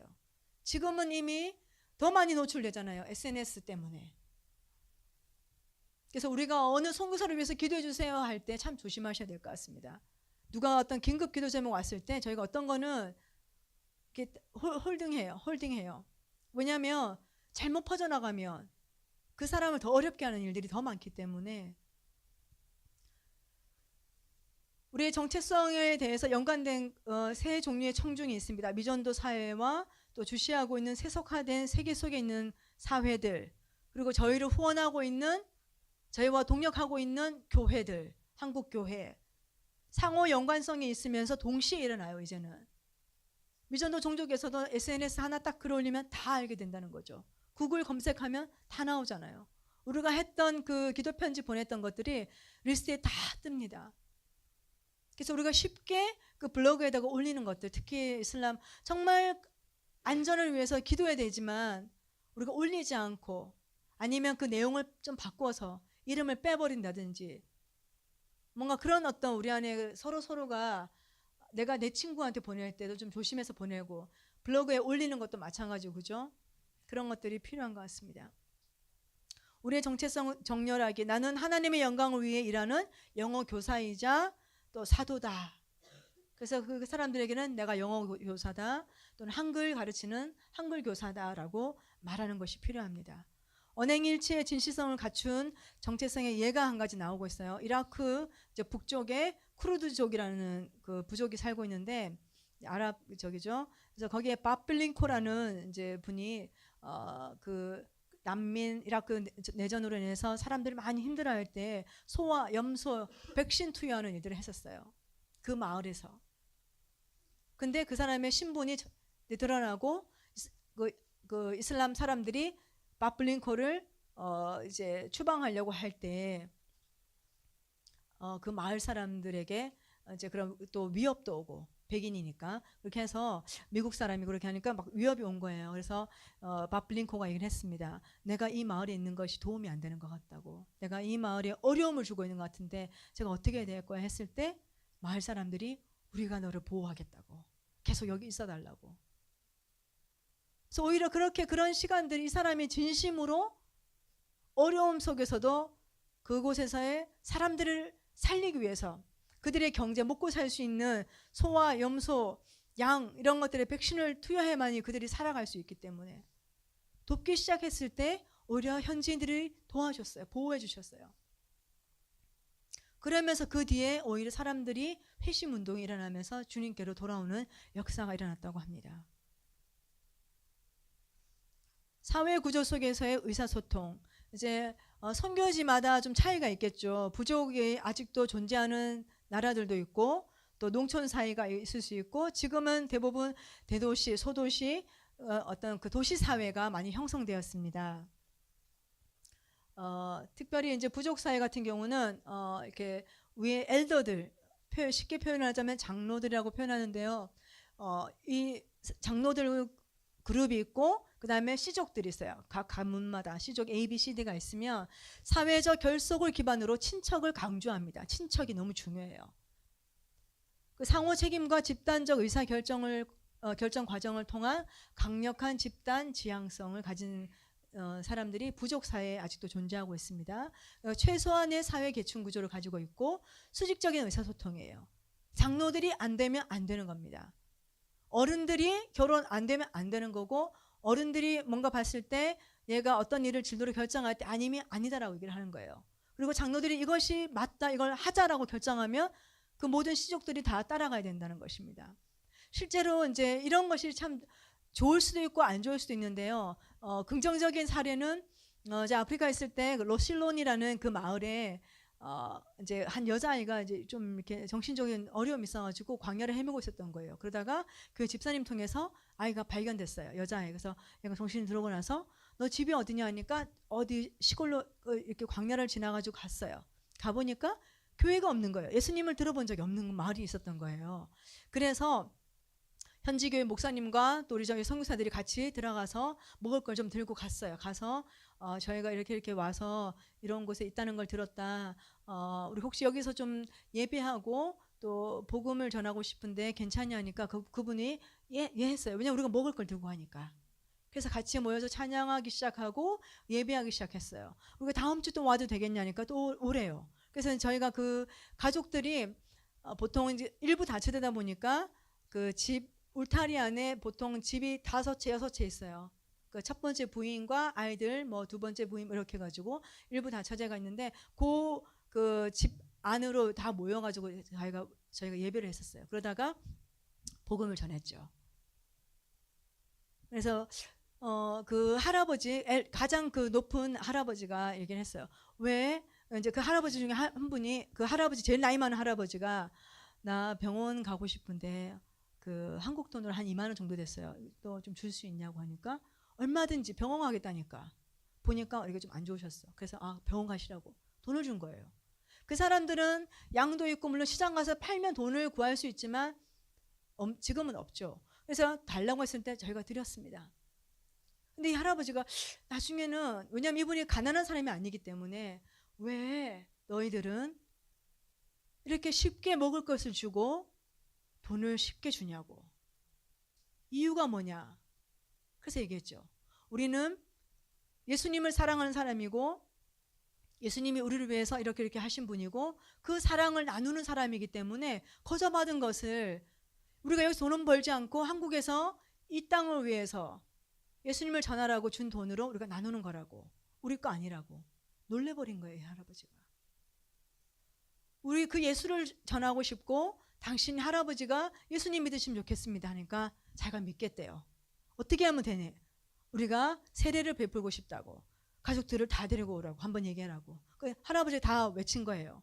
그러고 나서 그 다음 주에 다 갔어요. 그러니까 사람들이 한 50명이에요. 가족들이. 와글와글 이렇게 다 모였어요. 근데 젊은 마사이들은 도망갔어요. 왜냐하면 예수 믿으면 왜 우리 송사님 사모님도 한 분이시니까 아내를 몇 명 주겠다니까 됐다고 하니까 예수를 믿으면 부인을 한 명 둬야 된다. 세례를 받고 나면은 한 명 줘야 된다니까 세례 안 받으려고요. 도망간 거예요. 그래서 남자 마사이 몇 명은 없었지만 그때 세례를 받고 그래서 한번 CT에서 와서 촬영했었어요. 이런 집단 개정이 일어날 수 있구나. 왜냐하면 부족 사회고 시족 그 사회라는 특수성이 있기 때문에 좋은 신뢰로 이런 일이 있을 수 있다는 것입니다. 예, 농촌 사회는 그 지배적인 종족 집단이 있고 또 하부 계층이 따로 있어요. 그래서 또 지주와 소작농이 있을 수 있고 또 우리 한국 같은 경우는 품앗이라고 있었잖아요. 농민들끼리 평민들끼리 서로 돕는 일들. 그 농촌 사회 안에서는 사회적 유대 관계 기초로서 친척 관계를 강조하면서도 의사결정 과정을 집단으로 하는 강한 집단 지향성이 있고 집단 내부의 위계 질서가 또 존재해요. 상부 하부의 그런 질서가 존재하고 또 집단 간의 수직적 의사 전달과 집단 내 수평적 의사 전달도 있습니다. 수직적으로도 되고 수평적으로 되는 거예요. 그 농촌 사회 안에서는 이런 그 선교지도 있다는 것입니다. 이제는 그 도시의 그 개인주의적인 그 사회 속에 각각 개개인이에요. 그 초록색들이 각 개개인들이 또 네트워크 되기도 하고 자발적인 모임들이 일어나는 거죠. 지금 그 도시 안에서는 쉬운 예로 자발적인 모임들이 어떤 겁니까?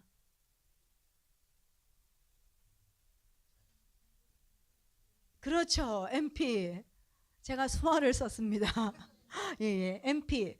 개인주의와 개인적인 의사결정을 강조하면서도 동시에 자발적인 모임들이 일어나고 네트워크가 되고 지역별 모임으로 만들어지는 조직들이 도시 사회 안에 있다는 것이에요. 또 때로는 이질적이면서도 계층적인 사람들이 모이기도 하고 네트워크 이외에도 대중매체를 사용합니다. 친하지 않지만 모르는 사람이지만 친구가 될 수 있죠. SNS 통해서 페이스북 같은 경우 다양한 그 지금 이제 세계의 사람들과 그 온라인상에서 서로가 네트워크 되기도 해요. 그래서 또 엄마들은 개모임, 아직도 개모임은 잘 되고 있습니다. 개모임, 뭐 이렇게 MP 모임, 기도 모임, 화요 모임, 다양한 자발적인 모임들 밀어서 가는 것이 아니라 자발적인 네트워크들이 조직되는 이 도시에 개인주의적인 어떤 사회가 있다는 것입니다. 그런데 이런 그 사회 구조 속에서 우리가 의사소통이 필요한 것이죠. 복음을 전하는 때에 모든 사회에서의 의사소통 접근법은 첫 번째는 개인적인 우정을 쌓는 게 제일 중요해요. 우정을 쌓아야만이 복음을 우리가 가진 좋은 것들을 나눌 수가 있다는 것입니다. 또 다른 사람들에게 효과적으로 전할 수 있는 사람에게 먼저 접근하는 거. 키펄슨이라고 얘기를 하죠. 키펄슨. 복음을 효과적으로 전할 수 있는 사람, 그 마을의 이장, 추장, 아니면 영향력 있는 사람들, 학교가 있으면 학교 교장 선생님, 어떤 공무원이 있으면 공무원, 나름 영향력을 행사할 수 있는 사람들이 누군가를 알고 그분들과 교제를 쌓아가세요. 그리고 시간이 필요합니다. 시간을 들여야죠. 우리가 관계와 소통은 일방적이지 않고 쌍방적이다 보니까 많은 시간이 필요한 것 같아요. 서로가 서로에 대해서 나도 알리고 그 사람도 어떤 분인지 알릴 수 있는 나의 문화와 그 사람의 문화, 이것이 바로 이중적 문화인 거죠.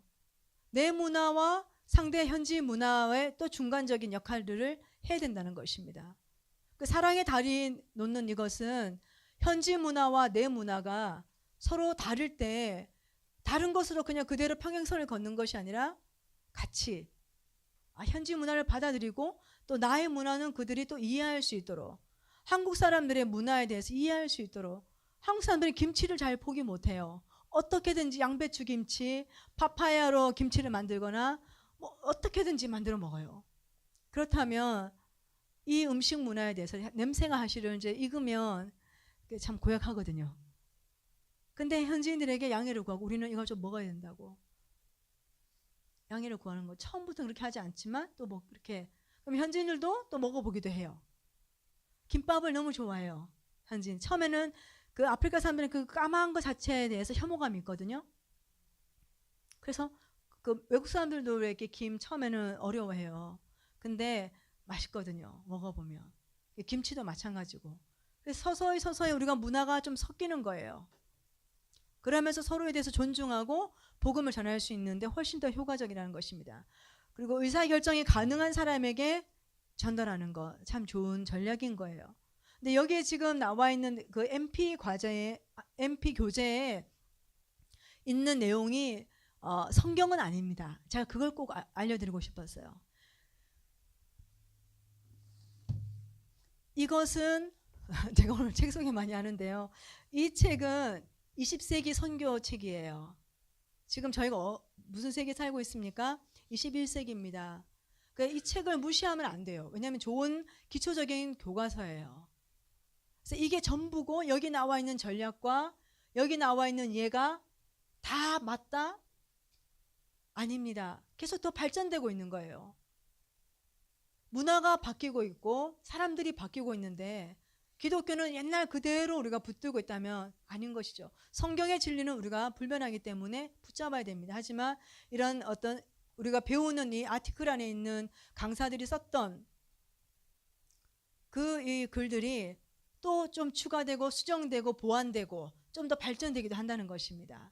그래서 데이비 보시가 쓴 변화하고 있는 선교라는 책이 있어요. 이 책보다는 이거 2권짜리보다 훨씬 더 작습니다. 그 변화하고 있는 선교. 그 책도 여러분 보시면 참 좋아요. 그것과 아울러서 또 뭐 선교 신학도 있고 뭐 다양한 게 있지만, 근데 그 책 변화하고 있는 선교 한번 시간 될 때 한 장씩 천천히 한꺼번에 보려면 힘들어요. 그래서 선교가 변화되고 있구나. 그 MP는 무시할 건 아닙니다. 왜냐하면 이 책만큼 더 좋은 책은 못 봤어요. 선교에 대해서 배우면서. 그래서 이런 어떤 기초를 닦아가면서 좀 더 우리가 더 통합적으로 더 발전시켜 나가야 될 부분들이 있구나라는 것들을 여기에 나와 있는 이론이 끝까지 간다는 보장은 없습니다. 좀 더 추가되고 보완된 것들이 있습니다. 제가 아티클 중심으로 하고 있는 겁니다. 네, 여기에 이제 선교와 돈에 대해서 얘기하고 있어요. 관계와 돈에 대한 서로 다른 견해.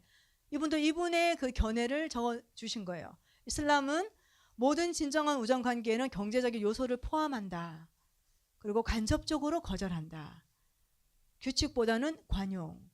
큰 도움을 받을 경우에 그에게 충성스러운 후원자가 될 것에 대해서 또 받은 선물을 쉽게 줍니다. 이슬람권 안에 그 문화가 그래요. 근데 서구 문화는 돈이 개입되지 않은 우정관계 그잖아요. 돈이 개입되면 안 되고 솔직한 거절 아니면 아니다라고 하는 거죠. 한국에 왔을 때 성사님들도 마찬가지예요. 한국 왔을 때 이렇게 한국은 몇 번 아니라고 몇 번 빼잖아요. 그래서 성사들이 필요하냐 했는데 아니라고 하니까 그냥 그대로 그러면서 그 선교사를 막 어떻게 저렇게 무례한 우리 마음도 몰라주고 뒤에서 막 왜냐하면 그들의 문화가 그렇기 때문에 규칙은 규칙이고 예외가 없어요. 가족이든 친구든 돈은 돈, 관계는 관계. 그래서 윤리와 도덕적인 규범 안에서 적절한 상황에서 도움을 받아요. 과하게 도움받지 않습니다. 그러나 이슬람들은 도움을 크게 주기도 해요. 그래서 모스크 옆에 학교를 지어가지고 아이들 장학금을 막 줘요. 그러면 거기에 아이들이 뭐 그냥 교회 다니다가도 모스크 옆에 있는 학교를 다니다가 나중에는 거금을 받고 지원을 받으니까 이 아이들이 모스크로 다 개종, 이슬람으로 다 무슬림으로 개정하는 것들을 보게 됩니다. 거액을 주고 충성을 요구하는 그런 일들이 일어나는 거죠. 또 선물을 준 사람의 허락하에 다른 사람에게 선물을 또 줍니다. 내가 받았던 거를 그 이슬람권에서는 쉽게 네가 필요하면 줘요. 근데 서구권에서는 그러지 않잖아요. 내가 받은 10년짜리 다이어리는 내 것이기 때문에 그 서구 사람들은 그렇다는 거예요. 저도 물론 안 줄 거예요, 여러분에게. 이제 여기는 그 이슬람과 서구에 대해서만 비교하고 있습니다. 제가 기대하는 것은 이 MP 아티클뿐만 아니라 다른 책에도 한국 사람들, 동양 사람들의 선교에 관한 책들이 더 많이 나왔으면 좋겠어요. 여러분들이 얼마든지 쓰실 수 있어요. 여러분이 지금부터 여기 이곳에 신학교 다니시는 분들 있으시다 얘기 들어서 손 한번 들어보시면 네네네 감사합니다. 예. 그래서 그런 학교에서 여러분 배우셔서 잘 정립하셔서 선교에 대해서 학적으로 좀 정리하고 이론적으로 이론과 경험을 통합해서 한국의 내 선교에 대한 부분들 그걸도 더 많이 나오면 좋겠어요. 저희 송사들이 참 많이 선교지에서 사역을 감당했어요. 이제 20년, 30년, 40년 가까이 돼 가시는 선교사님도 계시죠.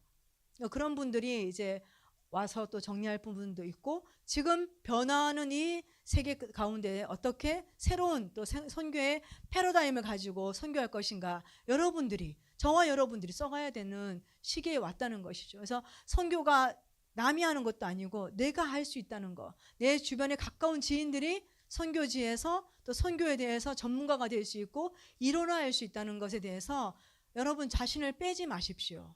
예. 그래서 이슬람권과 서구에 대해서 견해가 두 가지가 나와 있습니다. 네, 선교와 돈. VIP가 아닌 형제로 살아가는 것. 그 돈을 가진 자는요, 힘이 들어가요. 또 돈 앞에서 현지인들은 또 그 사람에게 잘 보이려고 하고 그 선교사들을 잘 대해주려고 하고 그런 VIP가 아니라 그들의 형제로 가는 거.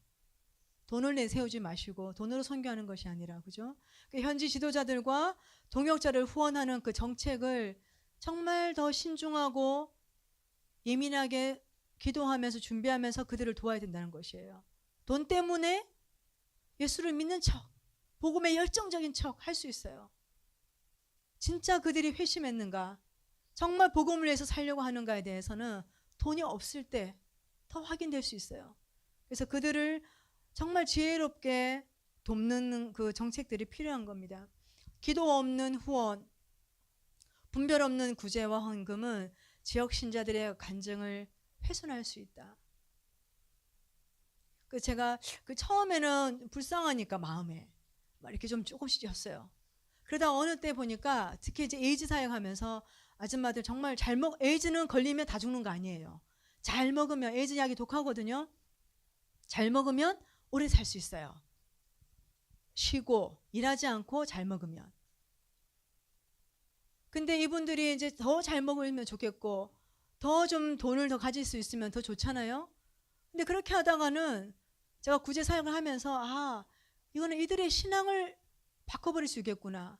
진짜 그 영원한 생명, 그 복음과 멀어질 수 있겠구나. 그러나 최소한으로 먹어야 되기 때문에 최소한의 기본 것들은 제가 공급했습니다. 그러다가 어느 때 우리가 같이 밥을 먹고 하자. 교회 사람들도 에이즈 사람하고 밥 먹는 거 싫어해요. 혹시나 자기 상처 통해서 이 사람들 균이 들어올까 봐. 그래서 에이즈 아줌마들이 우리가 우리끼리 밥 먹을 수 있는 밥솥과 숟가락, 특히 최소한 숟가락과 컵, 접시는 살 수 있도록 좀 이렇게 나보고 좀 신경을 쓰래요.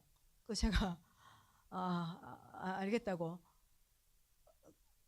그럼 내가 사실 돈이 그때 있었지만 딱 사주면 어떻게 되겠습니까? 그들의 신앙에 아무 도움이 안 돼요. 그들은 하나님을 의지하는 것이 아니라 저를 의지하는 거죠. 그래서 집에 와서 생각하니까 이게 아니구나 하셔서 그 다음번 모임할 때 같이 기도하자고. 우리가 하나님께서 주시도록. 나는 여기서 돈을 벌지 않고 너 한국에 돈이 있는 거 아니냐고. 난 한국에 돈이 없다고. 한국에서 기도하는 사람들이 교회에서 하나님이 마음을 주시면 주시는 거고 안 주시면 안 주는 게 내 지금 입장이다. 내가 여기서 돈을 벌고 있는 게 아니고 돈을 벌어놓은 것도 없다고. 기도하자고. 정기적으로 얼마 들어오는 거는 너네들도 알다시피 먹는 거 쓰고 그 다음에 여기 쓰면 없다고. 기도하자고. 그래서 기도했어요. 그 다음 달 또 기도했어요. 소식이 없네요. 하나님이 안 움직인다고. 우리가 같이 기도한 하나님이 때 주시지 않겠냐고. 그 다음 또 기다렸어요. 그 다음 달에 저희가 모임을 하고 있었는데 갑자기 한국 번호가 전화가 뜬 거예요. 제 핸드폰에. 그래가 한국 번호인데 내가 받아도 되겠냐. 그러니까 사람들이 다, 왜냐하면 늘 기도하는 사람들은 어떤 반응이 오잖아요. 그래서 내가 받았어요. 했더니 지금 저희가 에이즈 아줌마들 모임 중인데 이렇게 얘기하니까 그러냐고. 자기가 지금 한국에 어떤 재정 50만 원이 생겼는데 이게 좀 생각이 나서 여기다 보내야 되겠다 마음 든다고. 뭐 필요한 거 없네. 그래서 주방 도구를 사고 싶다고. 그럼 거기 쓰라고. 잠깐만요 권사님 잠시만요. 그러면서 여기 현지인들에게 얘기했었어요. 지금 한국에서 나와 함께하는 친구가 여러분들 위해서 쓰라고 이렇게 그 현지 돈으로 얘기를 하니까 사람들이 난리가 난 거예요. 그래서 권사님 소리 들으셨죠? 다음에 연락하겠습니다. 끊고 이제 계좌번호는 나중에 알려드리겠다 하고 끊었어요. 끊고 나서 현지인들 안에 간증이 생긴 거죠. 자기들이 기도하고 마침 또 그 모임할 때 하나님이 시나리오를 짜신 것 같아요. 저한테도 참 격려가 됐어요. 내가 하는 것이 아니고 하나님이 이들을 위해서 그 시간에 타이밍을 절묘하게 맞추셨구나. 한 번도 저에게 연락이 오지 않았던 권사님이신데 몇 년 동안 떨어져 있다가 저 후원자한테 연락해서 후원 관리자에게 번호를 받고 아프리카에 전화를 주신 거예요. 그러면서 그들이 계속해서 믿음 안에서 성장할 수 있는 것들이 필요하다는 것들에 대해서 보게 됐습니다. 그래서 구제 사역을 하고 나눌 때마다 하나님이 여러분의 공급자 되신다는 것에 대해서 늘 알려요. 그리고 우리는 여러분의 동역자라고. 네, 크리스마스 때도 마찬가지입니다. 크리스마스 때 하실 메리 크리스마스 하고 송사들끼리는 파티하고 현지인들은 못 먹고 이건 아니다. 우리가 현지인들도 그날만큼은 좀 우리 옛날에 그렇게 막 먹었던 것처럼 과자나 빵이나 뭐나 좀 밥 실컷 좀 한번 먹을 수 있도록 하고 그다음 우리는 우리끼리 또 좀 시간을 가지면 좋겠다. 그렇게 해서 저희가 이제 왕의 잔치라고 해서 12월 25일 매해 지금 다른 송구사님들도 남아서 계속 그 신촌 성결교회에 있는 그 청년부 팀이 거기 담당하는 이제 목사님 한 분이 계속 들어가고 있어요. 그 팀과 재정을 사람들 모집해서 왕의 잔치를 지금 하고 있습니다. 그리고 여기도 우리 아까 에이즈 아줌마들 얘기했는데 우리 사모님이세요. 우리 목사님, 우리 그 집사님들, 샬롬 교회 집사님들이신데 이제 클링턴, 아들 이름이 클링턴이에요. 그래서 그 클링턴 엄마 그 집이 이제 막 무너졌는데 마사이 그 저기 시어머니가 저 집 무너지면 나가겠지. 왜냐면 아들이 에이즈로 먼저 죽고 그 며느리가 남아 있는데 밥 먹이는 게 싫은 거예요. 그 알아서 나갔으면 하더라고요. 참 안타깝죠. 그래서 불쌍해서 우리가 이제 이 집을 지어줬으면 좋겠다 하고 있는데 우리 사모님이 저한테 얘기하는 거예요. 그 샬롬 그 사모님이 오펜도 우리가 저 아줌마 집을 지어주자 했어요. 그 좋다고. 그랬더니 얼마 드냐니까 한국 돈을 한 150만 들더라고요. 그래서 내가 없다고 이렇게 했어요. 그랬더니 없으니까 안 될 것 같다. 이거 한 달 한 달 사는데 어떻게 하겠냐. 그리고 방을 짓는 김에 두 칸을, 왜냐하면 남자애도 있고 여자애도 있고 뭐 애들 크면 엄마 방, 애들 방, 그죠? 엄마하고 딸 자고 하면 되니까 방 두 칸짜리를 지으려면 150만 원 필요하다는 거예요. 왜냐하면 저기는 모래나 흙이 벽돌이 없기 때문에 다른 도시에서 이동하는 비용이 더 비싼 거예요. 그래서 제가 안 되겠다 했어요. 그랬더니 그 사모님이 저한테 어떻게 했는지 아세요? 펜도 네가 선교사가 돼가지고 하나님께 기도하자 말을 하지 않고 어떻게 안 된다고, 없다고, 돈 없다고 이렇게 해버리냐. 기도해야지. 기도, 이런 거예요. 제가 한 대 맞았어요. 저 그런 사람입니다. 믿습니까? 예, 제가 그렇게 부족한 사람이에요. 그래서 제가 그날 밤에 하나님 정말 죄송하다고, 저 야단 맞아도 싸다고, 내가 믿음으로 우리 같이 기도하자 하지 않고 그렇게 하나님이 에이즈 사람들 그 밥솥과 이렇게 그 수저를 다 공급해 주셨음에도 불구하고 또 그 150만 원 그게 뭐라고, 내가 기도하자 소리를 안 하는 거예요. 그래서 그 다음날 기도하고 있는데 하나님이 뜻하지 않게 연결시켜 주셔가지고 집을 지었어요. 그리고 또 2호 집을 또 지으면서 하나님이 다 공급하셨는데, 고아와 과부는 선교사가 돌보는 게 아니고 하나님이 돌보시는구나. 저도 배웠습니다. 그 성경의 말씀이 진리가 되는구나. 실상이 되는구나. 아프리카에 그 어려움들이 있지만 여전히 하나님이 그곳 가운데 일하시고 돌보시고 그들을 세워나가고 있다는 거. 속도가 다를 뿐이에요. 한국은 빨리빨리 그 문화 때문에 그런 선교와 또 그 복음에 대한 열정들이 빨리 일어났어요. 근데 아프리카는 느려요. 오래전부터 복음이 들어왔지만 느려요. 그 문화 안에서 우리가 같이 그들 안에 좋은 지도자가 나올 수 있도록 기다리는 게 필요한 거죠. 여러분의 기도와 사랑에 감사합니다. 예, 끝이고요. 제가 이제 한마디만 하고 마무리하고 싶습니다. YWM에서 특별히 그 저희가 선교에 대해서 저희가 사람들에게 동원할 때 또 저뿐만 아니라 저희 간사님들이 레디컬하게 복음을 전하자고, 레디컬한 선교, 과격한 선교, 과격한 헌신, 과격한 그 예배, 기도, 그렇게 얘기 많이 하셨어요. 저는 과격하면 조금 극단적인 그런 게 있었기 때문에 막 극단적인 얘기들을 많이 들었습니다. 우리 선교사들 중에 극단적으로 이렇게 살면서 희생하고 헌신하고 죽어가고 병들고 그런 사람도 얘기했었어요. 그래서 제가 이번에 그 한 원장님께 그 교수님 한 분에게 존 스토트가 얘기한 그 온전한 그리스도인은 그 레디칼 크리스찬이라고 했어요. 레디칼. 저 레디칼은 도대체 어떤 의미이기 때문에 저렇게 번역했냐고 하니까, 레디칼하다는 원래의 의미는 철저하다는 뜻이에요. 철저한. 그냥 한쪽으로 치우쳐진 감정에 북받쳐서 극단적으로 나가는 것이 아니라 복음 안에서 자기 자신을 철저하게, 속사람을 깨끗하게, 거룩하게 말씀으로 무장시키는 것, 진리와 타협하지 않는 것, 세상의 문화에 대해서 노할 줄 알고 하나님 앞에 자기를 깨끗게 하는 것, 그것이 바로 레디컬한 크리스찬이란 거죠. 저는 이 자리에 계신 여러분들이 특별히 MP를 하시면서 얼마나 여러분 안에 하나님을 향한 열정이 있는지 저는 몰라도 하나님 여러분 아십니다. 하나님을 알고자 하고 올바르게 균형 있게,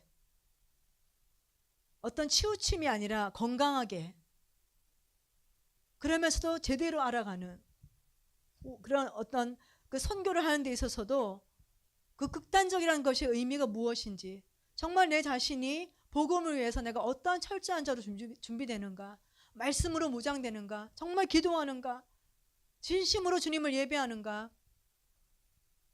내가 형제 사랑하기 위해서 내 것을 진심으로 포기하는가? 그런 사람으로 훈련되어지는 것이 바로 여러분이라고 저는 생각이 듭니다. 그래서 이 MP 기간을 통해서 계속해서 주님 보시기에 합당한 제자로 또 땅끝까지 이르러 복음의 증인된 삶, 증거자로서의 그런 부끄럼 없는 삶, 그런 삶을 살 것에 대해서 여러분 기대합니다. 예, 감사합니다.